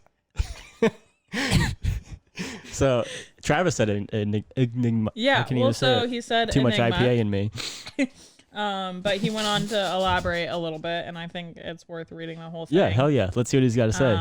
So he says, Jake is an enigmatic, I don't know that I'm saying that right, an enigmatic social chameleon that appears to be comfortable with every situation and craft he finds himself in. Boom. Which is like perfect. Like, leave it to Yeah. Travis to have the perfect response. And concise at that. That is good. I'm trying to think on it. That's I funny. think the part where he says social chameleon that appears comfortable with every situation and craft he finds himself in. that's funny. Yeah, a sociopath. Yeah, that is a sociopath. I'm trying to think. No, I took Because it like as, I'm definitely not comfortable all the time. I but if I don't feel disagree Appear with to that. be. Yeah, I think it goes back to like you're a natural conversationalist also. Like, you can make conversation easy with anyone, I think is what he's getting out of that. Like, yeah. Your no matter what curiosity just what drives situation you're in, you want to learn more, you want to know more about this person or whatever to like get you to a level where you're comfortable. Yeah, that's fair. I think. Yeah, I agree. Okay. Yeah. Yeah. Cool. Any comments on either that one or the other? Spencer has always pointed out the multitude of swearing that comes out of my mouth in meetings, and I don't think about it. And then he just like, he's obviously during COVID and teams, he would just be on mute laughing his ass off of like me dropping fuck like 3 times in a matter of explaining my situation. And then he's like, dude, I know like just the way you say it that you don't even know that you say it. So shout out, Mom. Definitely came from you. I accidentally said fuck over the PA at work a couple weeks ago. And nobody said anything about it, so I think I'm in the clear, but I get it. Yeah, it happens. I mean, I don't know. Like that one is funny. He's pointed it out before. Yeah. Which then in turn makes me think about it every time I say it. And go, oh, does it really? Yeah. I will say, me hanging out with you more, I think, has led me to swear more as well. Definitely the entire 5th floor has increased the swear count since I came up there. You have a great we'll influence on people. Down if it does. I told you he's a master manipulator. Travis, shout out. That's a profound way of explaining me. I don't feel like I deserve that detail of an explanation. I don't know. It was good though. You don't have to just shoot it down. No, it was good. Jake, you deserve things. Yes. No, honestly, I thought like, Morgan is here. hey Morgan, Morgan, welcome to the pod. There, you can sit with me and have the mic too. Perfect. You You just can wrap roll over it. one of the chairs. Yeah. Oh, yeah. Watch out. As someone who's known Jake 9 years now, probably longer than Morgan even knew him. I don't know, but if on a serious note, as how I would describe Jake is he's been a major influence in my life in all realness. I mean, he's been huge in impacting the way I think. Him and Morgan both, just in the way I view life and stuff in these past few years. Seeing the things that they do and get to do. Because they just do it and don't make excuses. That's something I've been really looking at, and I mean, now they're getting out and they're going to Brazil for 3 months, and honestly, I mean, it's something that I would have dreamed of when I was a kid. I mean, I always had my nose in a book when I was a kid and dreaming of adventure and stuff, and they're doing it. So I hope one day that I can be in the same place, in the same situation as you guys, and I wish you guys the best of luck. Well, should we Hell yeah. just Thanks, Jonah. end it there, or Yeah, I think that's a wrap. Yeah, thanks, man. Appreciate it. And I don't know. I just like talking to people. I think if I feel like you gotta break down my barrier to like also let me want to get to that point as well. I mean, how long did I work there before I talked to either of you guys? I mean, that's fair. First interaction I had with you was obviously when I saw your forgot. triplex. Yeah, I didn't run out to you. Yeah, we didn't talk much. I was excited to break through that barrier. Yeah. I was pretty shocked it happened. Mm-hmm. Yeah, you knew me from co-op. Yeah. And I think that's the only reason we're friends. If we didn't have like lunch when we were randomly traveling to all the different Martinsville areas, I don't even know if we would have became friends in our group. Yeah. We needed that like one human experience for that to happen. And then you were so giddy about your job when you started full time, and I was already this pessimistic loser. And she was like, "Jake, how you going? I haven't saw you in years. What's up?" And I'm like, "This place sucks. Fuck everything." And then you just go, "Huh." Yeah, you tried to turn me over, but it's hard. Yeah, Amy's too nice. Yeah. Yeah, she won't turn that leaf. And then last one out of names that you said from responses was Austin on the Power Hours. Yeah. A little bit of a explanation to the past life. Also, Morgan, FYI, they're interviewing me. Yeah, the tables have turned, Morgan. We're in the choosy hot stuff. seat. Yeah. Or he's in the hot seat. We're Yeah. in It's a hot seat. He's in the hot seat. I don't know. So yeah, they have prepared questions for me, and I am being interrogated. Very verbose. Yeah. We thought so too. So Austin on the power hours of this will be a quick explanation of a past life. I moved in with Austin, Lucas, Eric Tanner, and Adam Black. Am I missing anybody? Tyler Tyree, shout out. You moved in a little bit too. My freshman year of college. So I moved in with a house of friends. And I was just like some kid that was friends of friends. Oh, you were a random. Kind of. Okay. Like they would go to parties with their friends and I would be there in high school. Because like we knew the same people. And then Lucas was like, hey, or found out that I was going to Toledo. And he was like, hey, do you want to live with us? We need a 5th roommate to fill the house. And I was like, yeah, sure. It's cheaper than living anywhere else. I don't know anybody else who's going to Toledo that I would live with.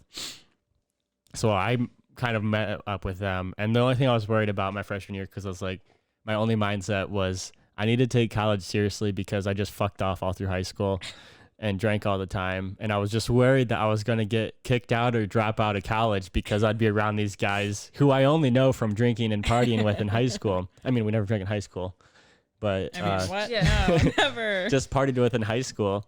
You know, a lot of board games and Video water checkers. slides. Yeah. And then I moved in with those guys. Those guys came to be my best friends through college. And my freshman year, the Hopewell guys, shout out Mark Bullion, gave me the introduction of what a power hour was. Oh. And you do a shot of beer out of a shot glass every minute over the course of an hour. And it ends up being, if you do it right, 7 beers an hour. And my freshman year, we would do 3 a night. Wow. And It's a lot of power hours. me and Kuhn would do 1, and then we would go in the back of the house and then puke. And then like, all right, let's do another power hour. Yeah, this is like, you guys, what? This is you? Yeah, no, I think the point of the power hour, I also did power hours in college, but it was like, we got 1 hour. This is our pregame before we go out. I've never heard of people doing multiple power hours back to back. Yeah, this would be like 5 p.m. And then we would then like do 2, and then we would go to a party Time to go out. hammered. Yeah. Never enough. And continue to drink because alcoholism is cool. I have no defense of myself on that. So I'm sweating right now. I'm not judging you. I was on the complete opposite end of that spectrum. I didn't touch a drop until like last year. So Yeah, and a power hour enthusiast. We would always Power hour. Yeah, farmer. Yeah. I haven't done it in a very long time. So eventually, like, we would do all of them on YouTube. They would get taken down for copyright issues, and like then this is at the cusp of when I started video editing, and it was like, oh, I can make power hours. So then I made a bunch. Wow. And then we started doing my power hours every party. Like new songs would come out and I would add songs and then put new songs to it. Why did Pretty you cool. not talk about this with Travis? Yeah. this about you talked you. about his own power hours. We were rolled for 4.5 hours already. We didn't need to go into my end. That's why I Fair was enough. stoked about like how cool I thought his idea was. Yeah. Yeah. But yeah, so then we would do power hours all the time. We would drink copious amounts of alcohol, make poor decisions, and do them all through college. Yeah, that's all I'm going So on your that one. plans to just lay low went really well in college. Yeah. You really took college seriously. Yeah, but I didn't get kicked out. Yeah. I got 3.9, 8, 1B all through college. Oh, Damn. Yep. Took his classes. Yeah, I took my classes very seriously, but like that sounds about right. Yeah. Work hard, party hard kind but of he thing. didn't take his liver health seriously. no. Wednesday, I mean, my freshman and sophomore year, I was spending more days a week in BG than I was in Toledo. Wow. Just because I would go out and I would sleep at Morgan's house when she's starting up to her freshman year, or in a ditch. yeah. a time or two, maybe. We don't have to talk about that. Yeah, we're not gonna talk about that one. Yeah.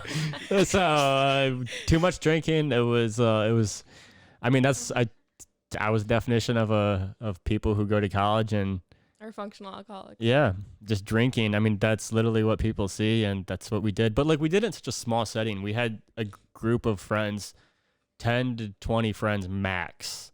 Yeah. And all of us would get hammered, absolutely shit faced.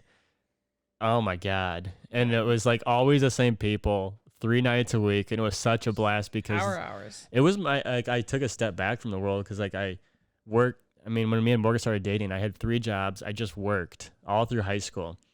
And then like once I got to college, it was the first time since I was like 14 that I didn't work.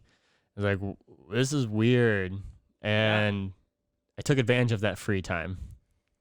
That's fair. We watched a lot of movies. We hung out and we just chilled and drank. Why not? Like we Enjoy talk it about while like you your different can. stages of life and Yeah. like when you can do certain things. I mean, probably not wise to do that in like your 40s. So Yeah. college is the right time to Liver's do that. probably recovered. Yeah. Now I only need to drink 2 of these bad boys and I'm feeling the same as 7. So Yeah, now you have IPAs and then you complain about your headaches. yeah. Times have changed. a Man, little I bit. am talking way too much. What else you guys got here with these preparations? Well, so we also kind of talked in your intro about how you're a doer. So This is similar to what Jonah was talking about too. yeah, like anyone who knows you knows that, you know, you're going to do what you say. We said you're committed to your priorities, I think, or you take pride in what you say. You've said it to Vincenzo, you said it on a lot of your podcasts. Like if you say something, Yep. you're going to do it. Everything you say, you do. Like Yeah. this podcast. Yeah, and like, but it's not like you're barely saying things. You're like, oh, like I'm gonna start a podcast, and then 7 months later, you're like, oh, I'm maybe gonna try this. Like we said, like you're constantly doing something, constantly bettering yourself. Like, have you always been that way? What instilled this like Energizer bunny attitude in you to like, Guys are funny. like try everything once at least, but then like keep going with so many things at once? It took me a second to actually remember that the Energizer Bunny was a real thing. What do you think it was? I just thought you were saying some random string of words, and I was like, "What? That's a fun." Like, oh, it actually existed. I was like, Man, "Oh yeah, 2 IPAs. yeah." I mean, if you haven't listened to Vito's yet, we drank those, and you could visibly and verbally and audibly tell that like halfway in we were just slower. Our brain is working 0.75 of normal rate after all the beers and cigars we were having. But the doer aspect, I don't know. It's just I think it's in. I just did my DNA test. It's in my DNA. Turns Oh. out he's 100% at risk for early onset Alzheimer's. Yeah. I didn't get the results for the medical things. I was too worried about those answers. That's fair. It's I think it's just I seriously think it's in my DNA because I see it in my dad a lot and it annoys me so fucking much because he's just always working and won't ever just take a break. And I'm like, I've recognized that and like I can look at myself retrospectively and kind of pull myself in a situation and be like, I just need to stop and slow down a little bit at times. And like I see my dad and at times he doesn't do it and it pisses me off so much. I'm like, dude, you just got to take a break because he's like, I got to do this. I got to do this thing. I got to do this thing. And it's like the exact same way I am. So I think it's in my DNA, but it was probably just instilled at a young age of the work ethic and always being told or taught that I need to work if I think I deserve something or if I think I want something. And there's only one way to get to that end goal, and that's by doing it. So I feel like that was just ingrained early on. I mean, when I turned 15, it was, you want gas for your vehicle, you want clothes, you can buy them. You can get a job. Yeah.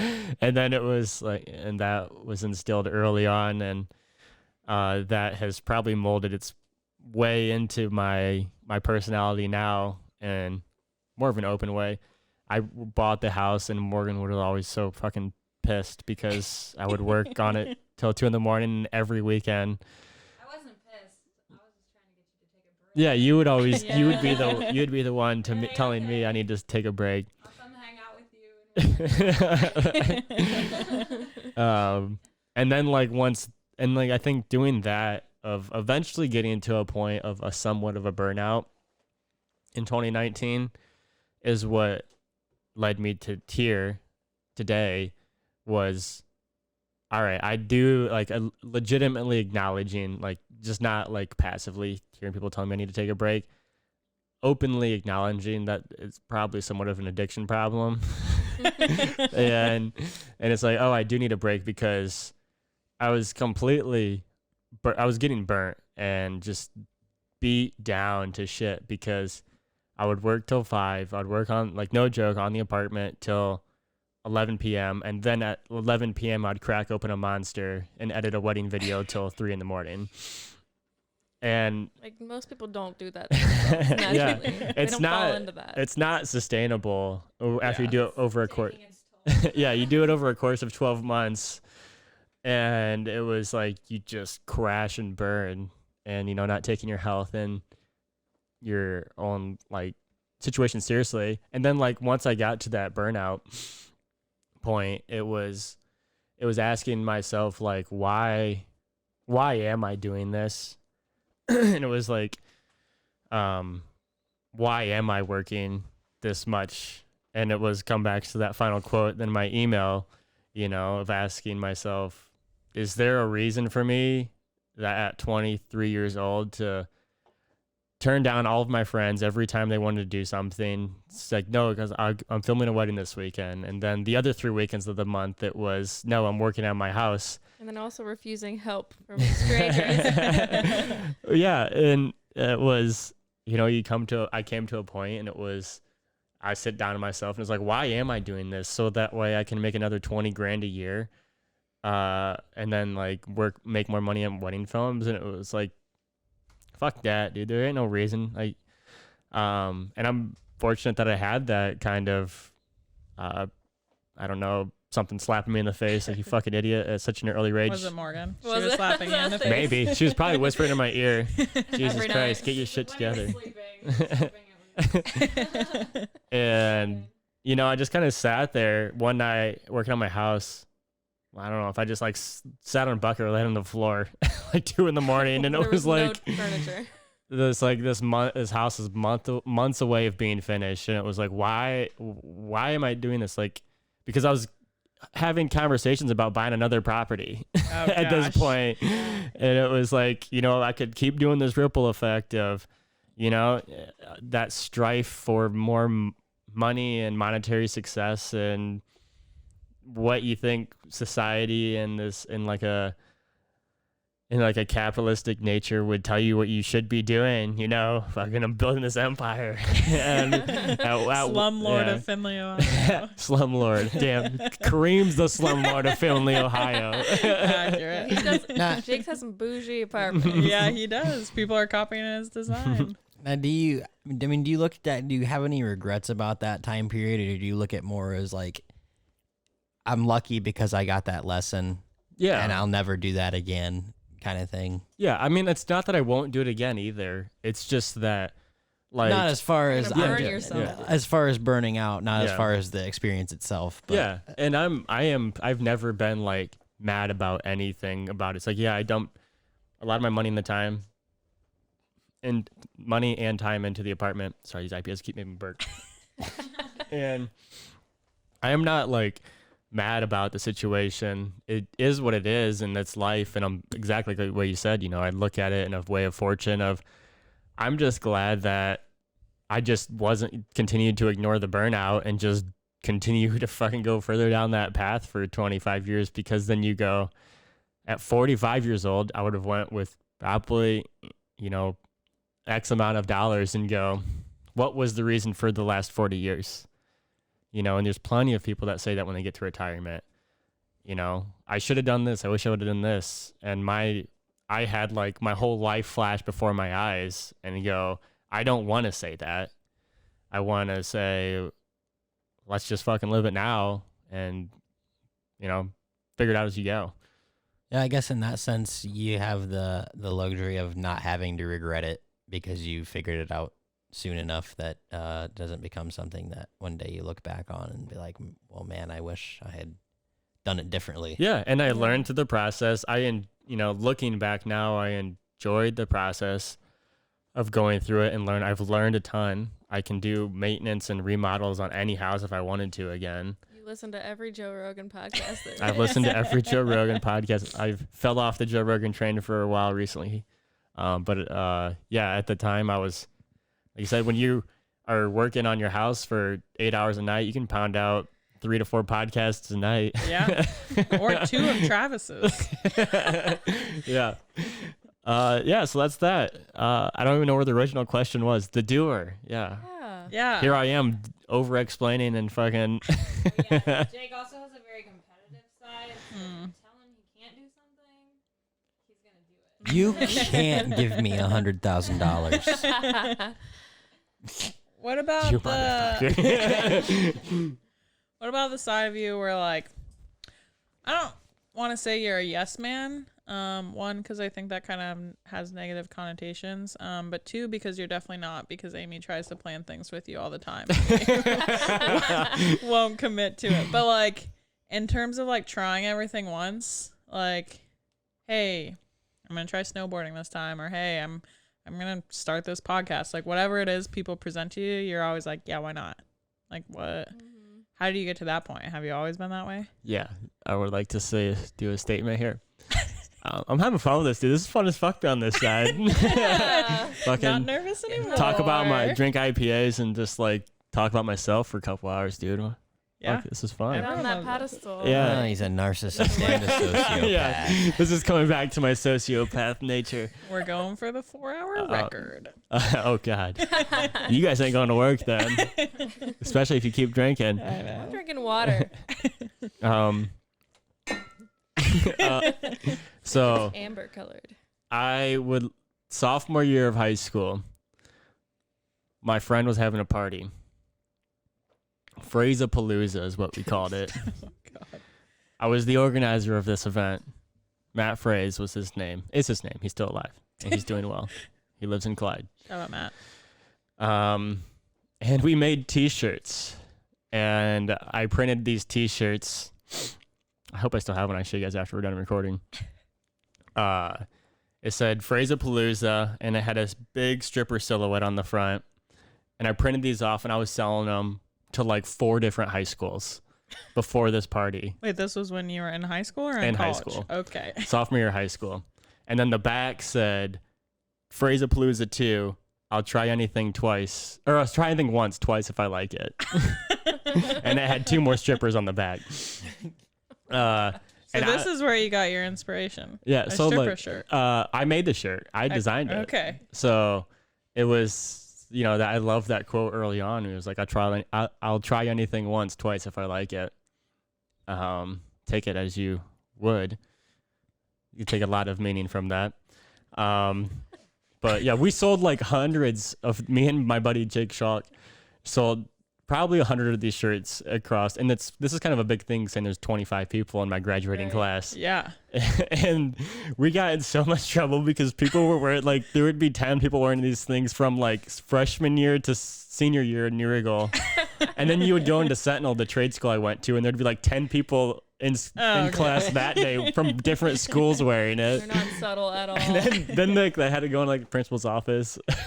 Jake. And then Beisner sat me down. One of the deans of the high school just shakes his head. And he's like, why?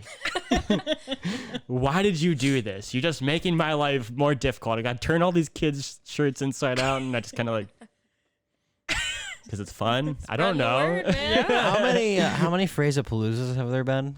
Just 2. Are we looking to 3 is kind of a mishap. Are we looking to do like a third or? Well, you can't beat the quote. So what would you put on the shirt now? I'll try anything twice, 3 times if I like it.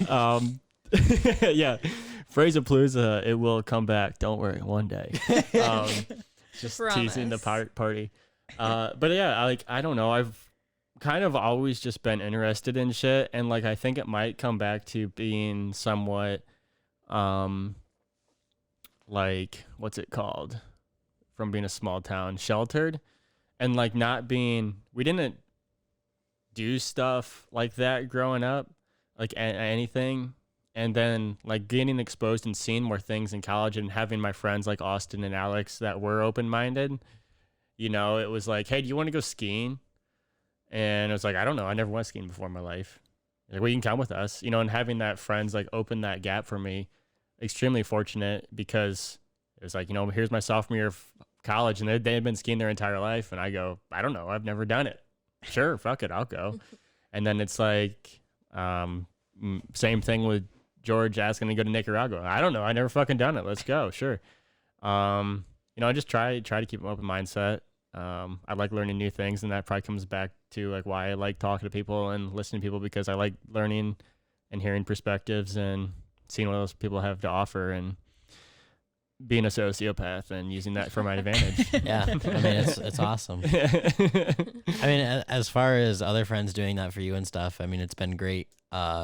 Because kind of coming from the same thing, having you and Morgan in my life, I mean, it's been, you know, you guys asked me to do something that I've never been done before. I'm always down, because I know that it's going to be an experience, it's going to be an adventure. And I know that I haven't done a whole lot yet, like as far as just seeing the world. I've lived out of state for like a year, and it was the next state over. And Yeah. It's like, I just feel like I haven't done anything, and like you guys are great for pushing me out to do new things and stuff. So Yeah. Jonah got to dip into his talents in skiing. yeah, I'm an expert. Yeah. And it's fun then to, you know, kind of do that ripple with other people, introduce people to new things, and you guys to your podcasting host, and this will stem off the Amy and Bern podcast. I've already taken note of all the equipment. I'm gonna order it. We're just gonna steal it. The first time you went skiing, right, Bern? Yep, that was as the first well? time I went skiing. You took me out, Nice. and my friend Kate too.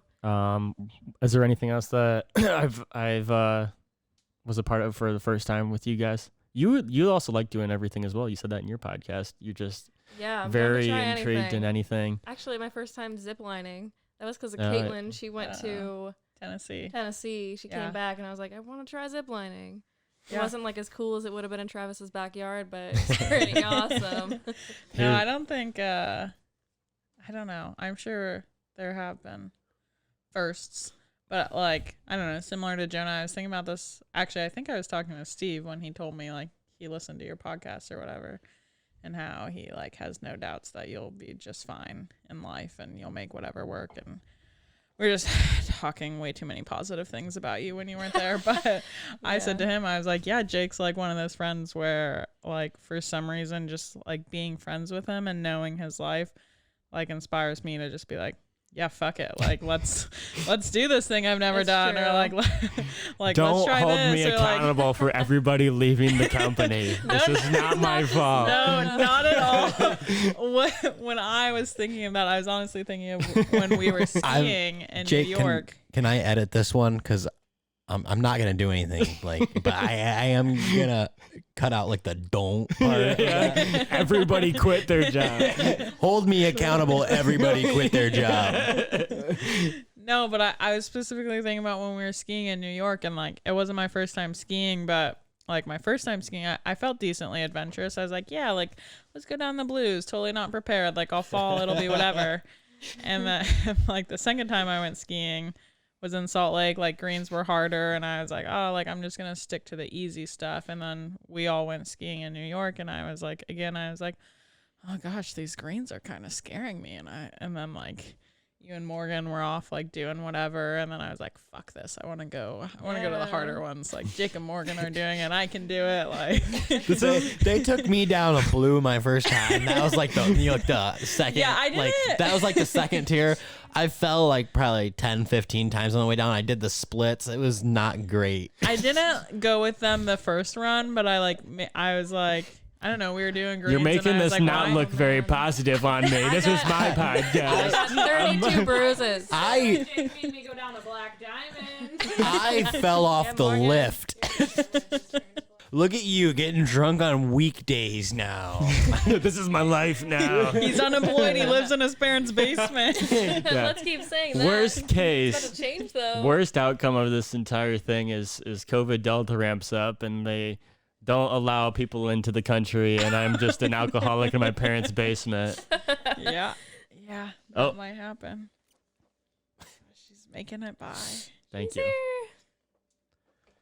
I think it's funny that you started this and you're like, oh gosh, I'm actually pretty nervous to be in the seat, and now you're like, I love this. Well, you know, Jake, he's always looking to make things about himself. Yeah. He likes the spotlight.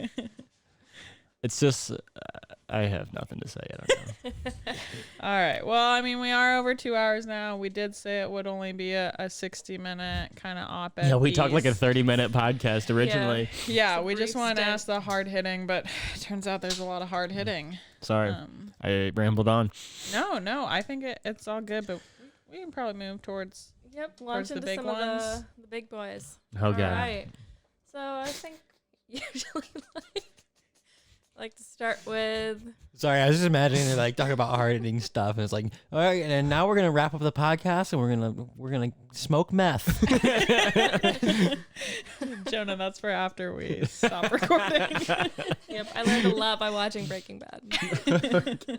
Jake's moving to Brazil. He needs to learn a thing or two. All right, so we've talked about your next like 3 months, a year, etc. Where do you see yourself in 5 to 10 years?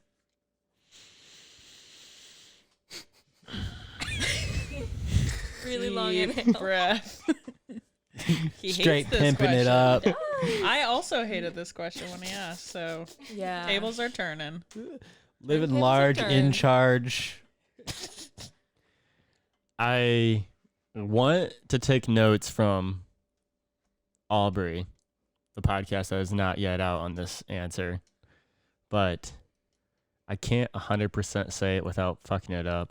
So what I want to say is what Aubrey said in the next podcast, but I don't know how to say it. Well, by the time Wait. this one comes Exactly. out, that one will be Yeah, out. exactly. I don't know how to articulate it, but he had a very good way of answering this question by not answering this question. Well, So stop stealing somebody else's answer. yeah. Yeah. That's the Be whole. original, Jake. But this is why I do this podcast, so I can learn autonomous, from Jake. people. He does this can podcast steal our because he thoughts. doesn't know how to act. Like, he doesn't have emotions, and he needs to compile it all in this like weird. What do I want to call it? Archive. Like his archive that he has. Yeah, it's, so that, it's like, actually in a file in my brain, and I just kind of go. Is this all an experiment? Like you He's say, kids are an experiment. This is an experiment, and you're just taking a piece of each of us to create yourself. You are a machine, and you've already talked about how you want your mind downloaded. Like the rest of us die. I have hope that also one day I can have my consciousness uploaded into a Whopper. Jake also has said on numerous times that he's never going to die, and they're going to clone him. So Right? Yep. I've told Morgan Top this. candidate. I'm becoming a robot. I'm all game. Jake will So- be the first one to sign up. So is that a 5 to 10 year thing? You're gonna be a Be a robot. robot in 5 years. Hey. You're gonna be married to a robot. He will be a robot, and I will be his trusty sidekick chimpanzee. You upload your Love brain to a chimp. Yeah, that would be fucking awesome. Can you imagine the adventures we would have if you were a robot and I was a chimpanzee? Come on, dude. Yeah. I would dress up in like a little chimp tuxedo or something. Be awesome. Make a I little. actually did not start smoking meth. This conversation is happening. You heard it here first, though, everyone. Jake Welly wants to be a robot in 5 to 10 years. No, 5 years. All jokes aside. Yeah. Let's get serious. I don't know. You're allowed to say Well, I think that's a good place to end the podcast. There was a build up.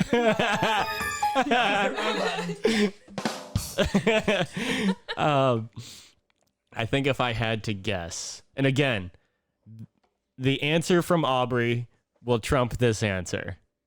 FYI. it's okay.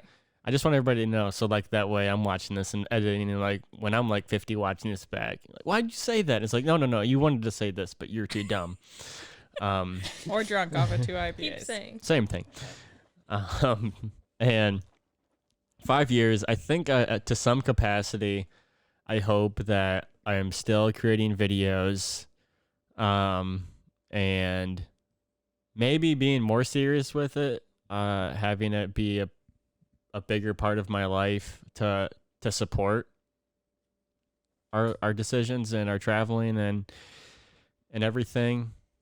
5 years, we've talked about the engagement. Hopefully, me and Morgan are married. Gosh, hopefully. For Morgan's sake. Hopefully that the world doesn't Yeah. collapse from climate change. Yeah. Yeah. Probably. Climate change anxiety is a new Nothing matters. matters. So I'll probably be married for 5 years.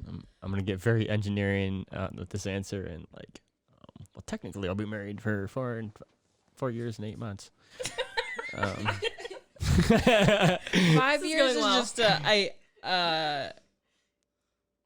It's relative. It's Yeah. so soon, but It's it's so like- far away. So I'll be Right. over 30 years old. Think of what Shit, you've done in the dude. last 5 years. Last 5 years of your Yeah, life. exactly. I wasn't. Yeah.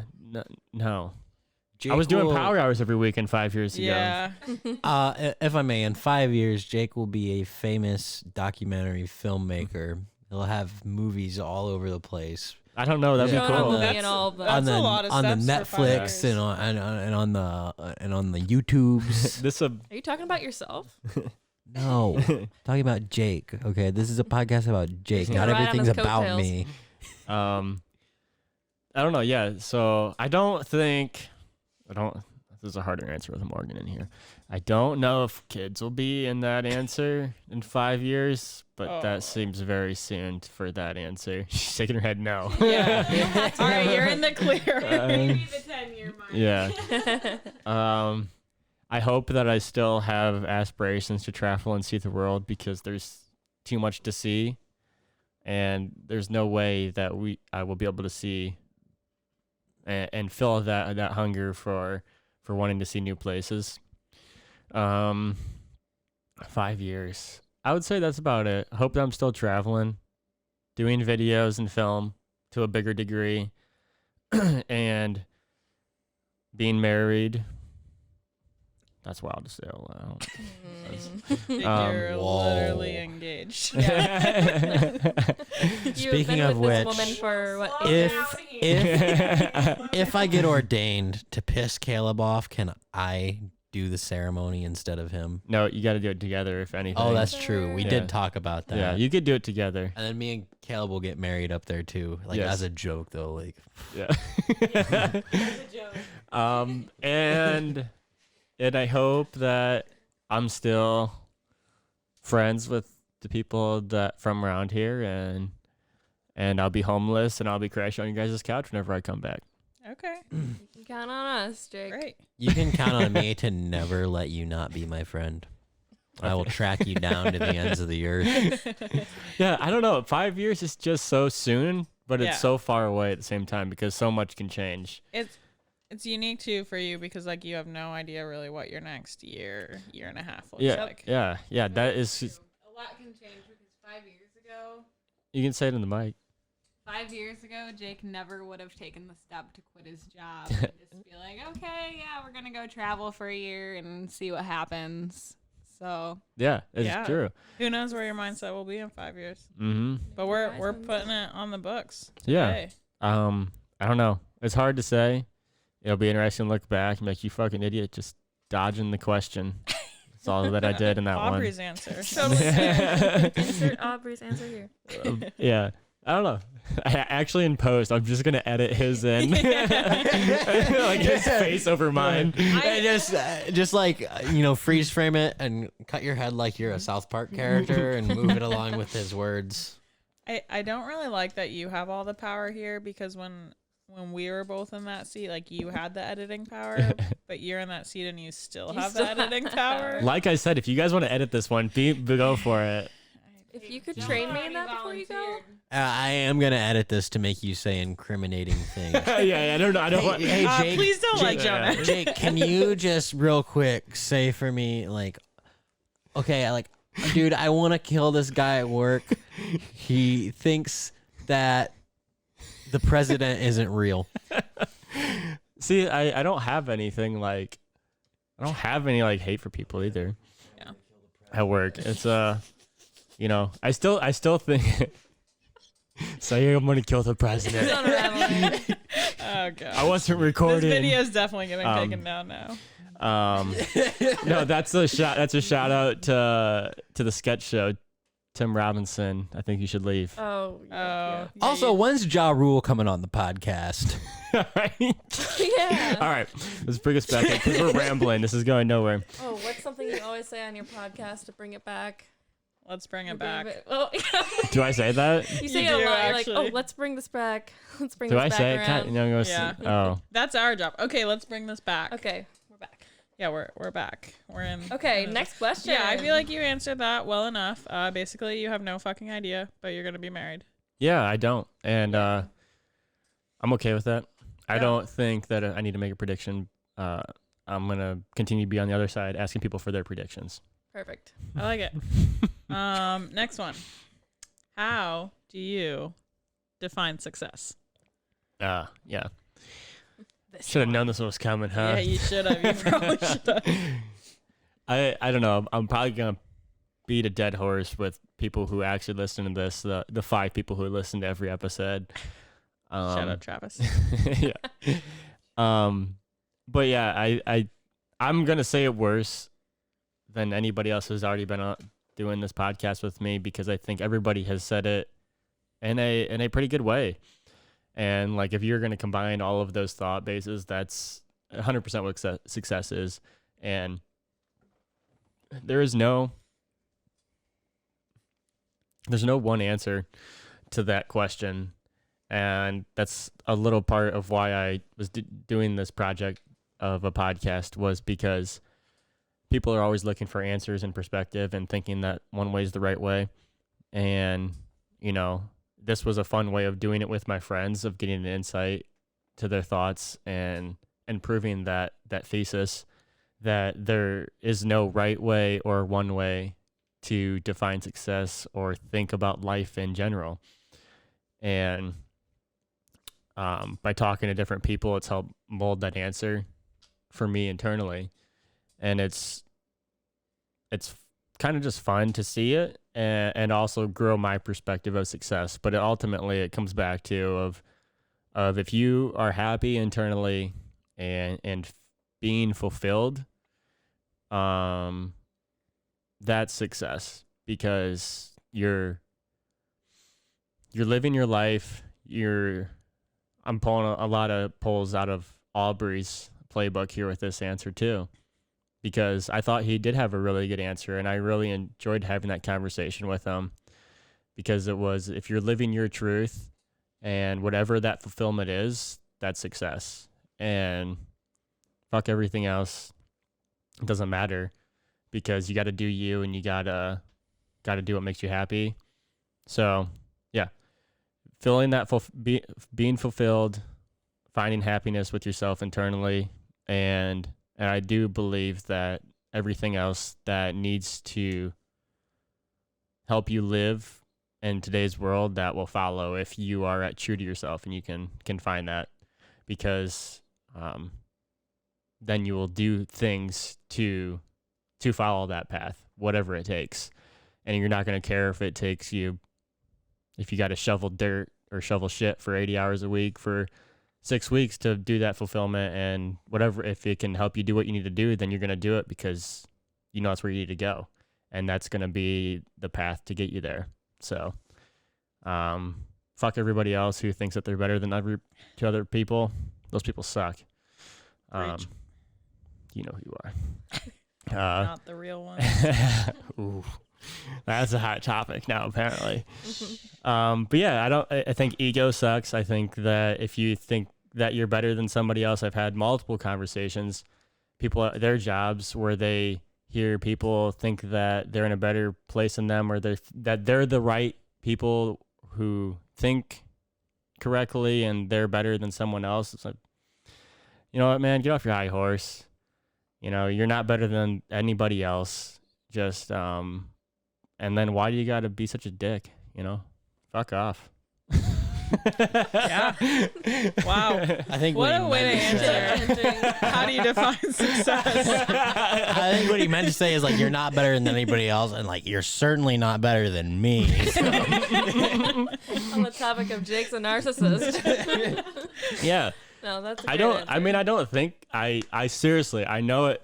Probably doing this fucking project comes off that thinks that I think that I have the right way of thinking, or that I think that I have a better way of thinking, and I don't want it to come off that way because I don't think that's true. I'm just doing what I feel like, what I want to do, and what me and Morgan want to do, and we're gonna do that together. And if you don't understand that, and that's fine. I got no qualms with you. And you just got to do you too. And there's a mutual respect from every avenue on that. I love that answer, Jake. And I think it's important, like, you put yourself out there. Like, you're obviously not just doing this for you and everything you're doing for you. Like, you always put yourself out there, regardless of if you might come across as potentially flawed, because you want to put out what you think to see what other people's perspectives are. So I think that's important. Very authentic. That was also a word Yeah. that some of your folks used Thanks. to describe you. I mean, I try to be. It's hard sometimes. You get into a situation where you think you know how what you should be doing. Yeah, you just gotta do you, and I think it just comes back to being aware and sitting down. Having a deep breath at night when no one's in your ear talking. When you're not recording a podcast. Going Inception with this one. He's looking at the camera. And yeah, just like thinking about your situation, and make sure that when you go to bed, you say that, I'm being me, and I'm being what I think is right. And if that helps other people, great. If you're just enjoying your time and other people are enjoying your company, then then I think you're doing it right. And I hope that I'm trying to do that. Yeah. So Yeah. Practice mindfulness. All right. Does that bring us to the final question? I think so. Oh, Yeah. Last one. Pressure's on. Any idea? Are you going to steal Aubrey's answer? Wait, do you know what the final question is? I don't know. Do you know what it's gonna be? I don't know. Jonah, why don't you ask it? Right. Yeah, Jonah, have at her. How does he know? Do you have the notes? Does he need to read off your cue cards? Oh, I think he has his own question. What is the meaning of life? See, I'm going to interject with somewhat of a statement before I answer this question. Aubrey had a great answer. Trick question. My intention of doing this podcast series, I was not going to interject my thoughts until the very end of the year.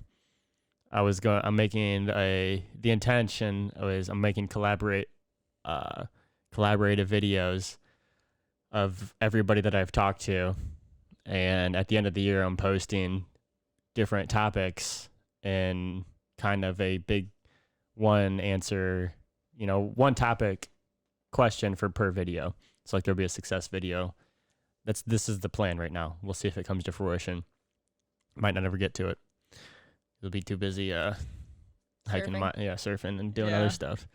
But that's the plan. Is like I'll answer right now. But like my plan, the big combination of this arch is at the end of the year. I December 31st post a video that's titled "The Meaning." Spoiler alert. Yeah, no one's gonna. Shit. Yeah, 7 people are gonna listen to this. It's fine. Big 3. The meaning of life, and then at that point I was gonna give finally the big reveal. We don't want to steal yours. your thunder, then. Yeah. You No. don't have to Can put we it out ask now. you a different last Yeah. question? Yeah, then? no, I'll answer. No. We don't want to know. Sweet boy, stop. I don't want you to answer this question anymore because you've had a framework, and you gotta stick to this now. I've locked it in now. I do have to post I was gonna this say you one. said it out loud. December 31st. It December better be there. 31st, you will tell us the answer to this question, and we can patiently wait. Okay. You are a doer and you will do it. Okay. All right. I want Committed to. to I his want. word. I saw Bo Burnham's inside. Yes. Deadlines are missed. All right. Yes. Oh, tragic. Yeah. If you watch the show, then you know what I'm referring. So December 31st might not be hit, but it will come. Well, you said it out loud, so.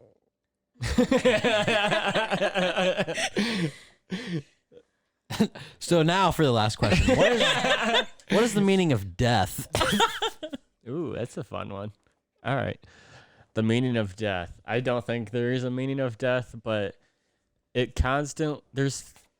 death makes you think about life in a way. It's true. And it's always crazy, and it makes me go back and forth on an idea.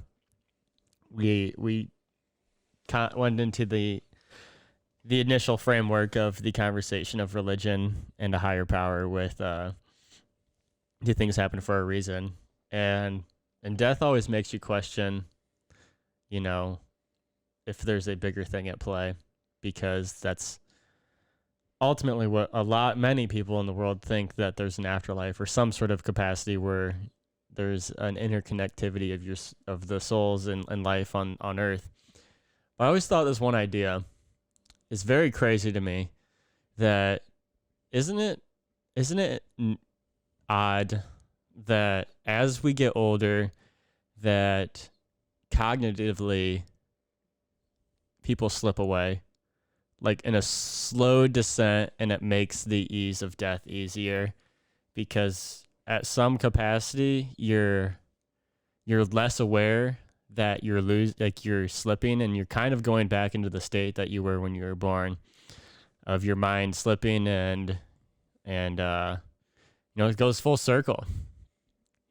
And you think about that and you go, is this completely random or not? And it just makes me think, and you go, maybe there is something, I don't know. And then you go, but there's like 7 billion of us monkeys. It doesn't fucking matter. But then, I don't know. So I think death brings meaning to life and the capacity. I would, in a very morbid way, if you could talk to people, what comes off as morbid, sorry, what I don't mean to be morbid.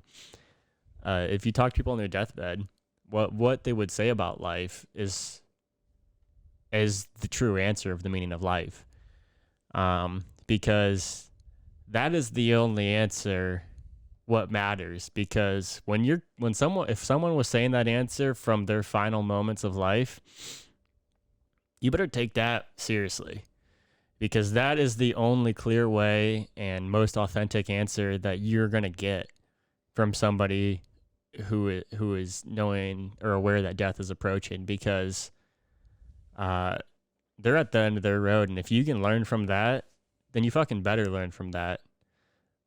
Because if they think that they made missteps or that they should have done something, then I feel like you should take that going forward and learn from it and help live their legacy on of some capacity. If they think they should have done something different, then basically what I would say in a long-winded answer is you learn from other people's deaths to live your life. Wow. Cheers. What an answer. Profound. I kind of feel like, though, at one point you said, unless, like, the true meaning of life you can only get from someone on their deathbed. So are you calling the rest of us who've answered that question phonies? Are we liars? Yeah. What? No, I don't. Yeah. Are we all dying?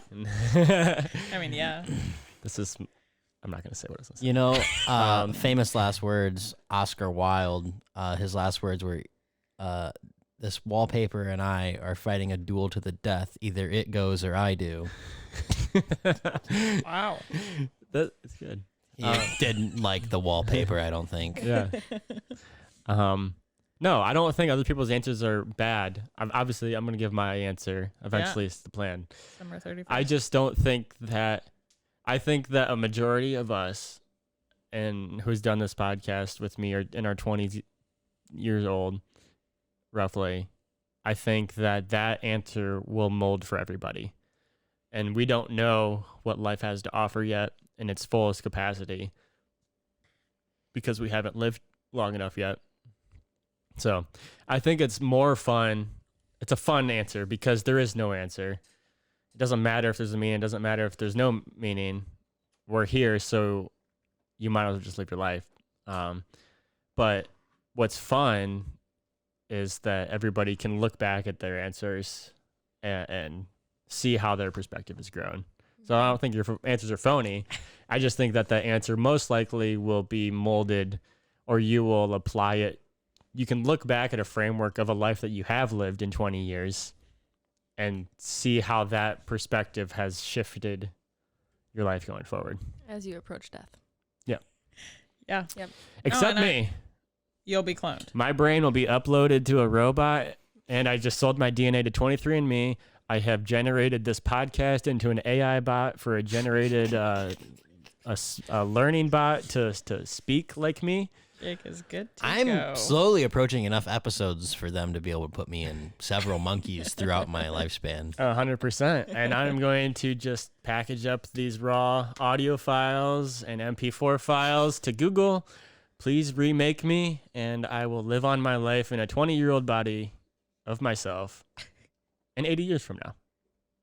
Yeah, so before you said all that. Would you want them to make it like jacked though? Yeah. Boost up the testosterone, please. I want a beard, god damn it. For once in your life. No, before you said all that, I was going to say I was hoping that was kind of, you've said numerous times the point of your podcast was so that each of your guests could have something to look back on for the years. And so as much as Amy and I mostly want to do this just to turn the tables and make you answer some shit, I think we also want to make sure you had something to look back and after your Brazil adventures and when you're married and maybe kids, 5 to 10 years, maybe science experiments, who knows? Like, you can also look back on all your answers and what you thought the meaning of life was. Yeah. Absolutely. Well, thank you guys. I appreciate you doing this. You made it. Yep. Congrats. How did it feel? It was no joke. I felt intimidated at the beginning. I didn't know what questions were coming. I was I don't know. And then I got a little IPA in me, and you guys were good hosts, making me feel comfortable. And here we are. Thanks. So it was fun. Thanks for doing it. Awesome. Yeah. Thanks for having us have you. And that's a wrap. Paper Mountains with Jacob Welly and Amy Bernardy and Caitlynn Dubie and Jonah and I and Morgan and I. Cheers to that. Cheers.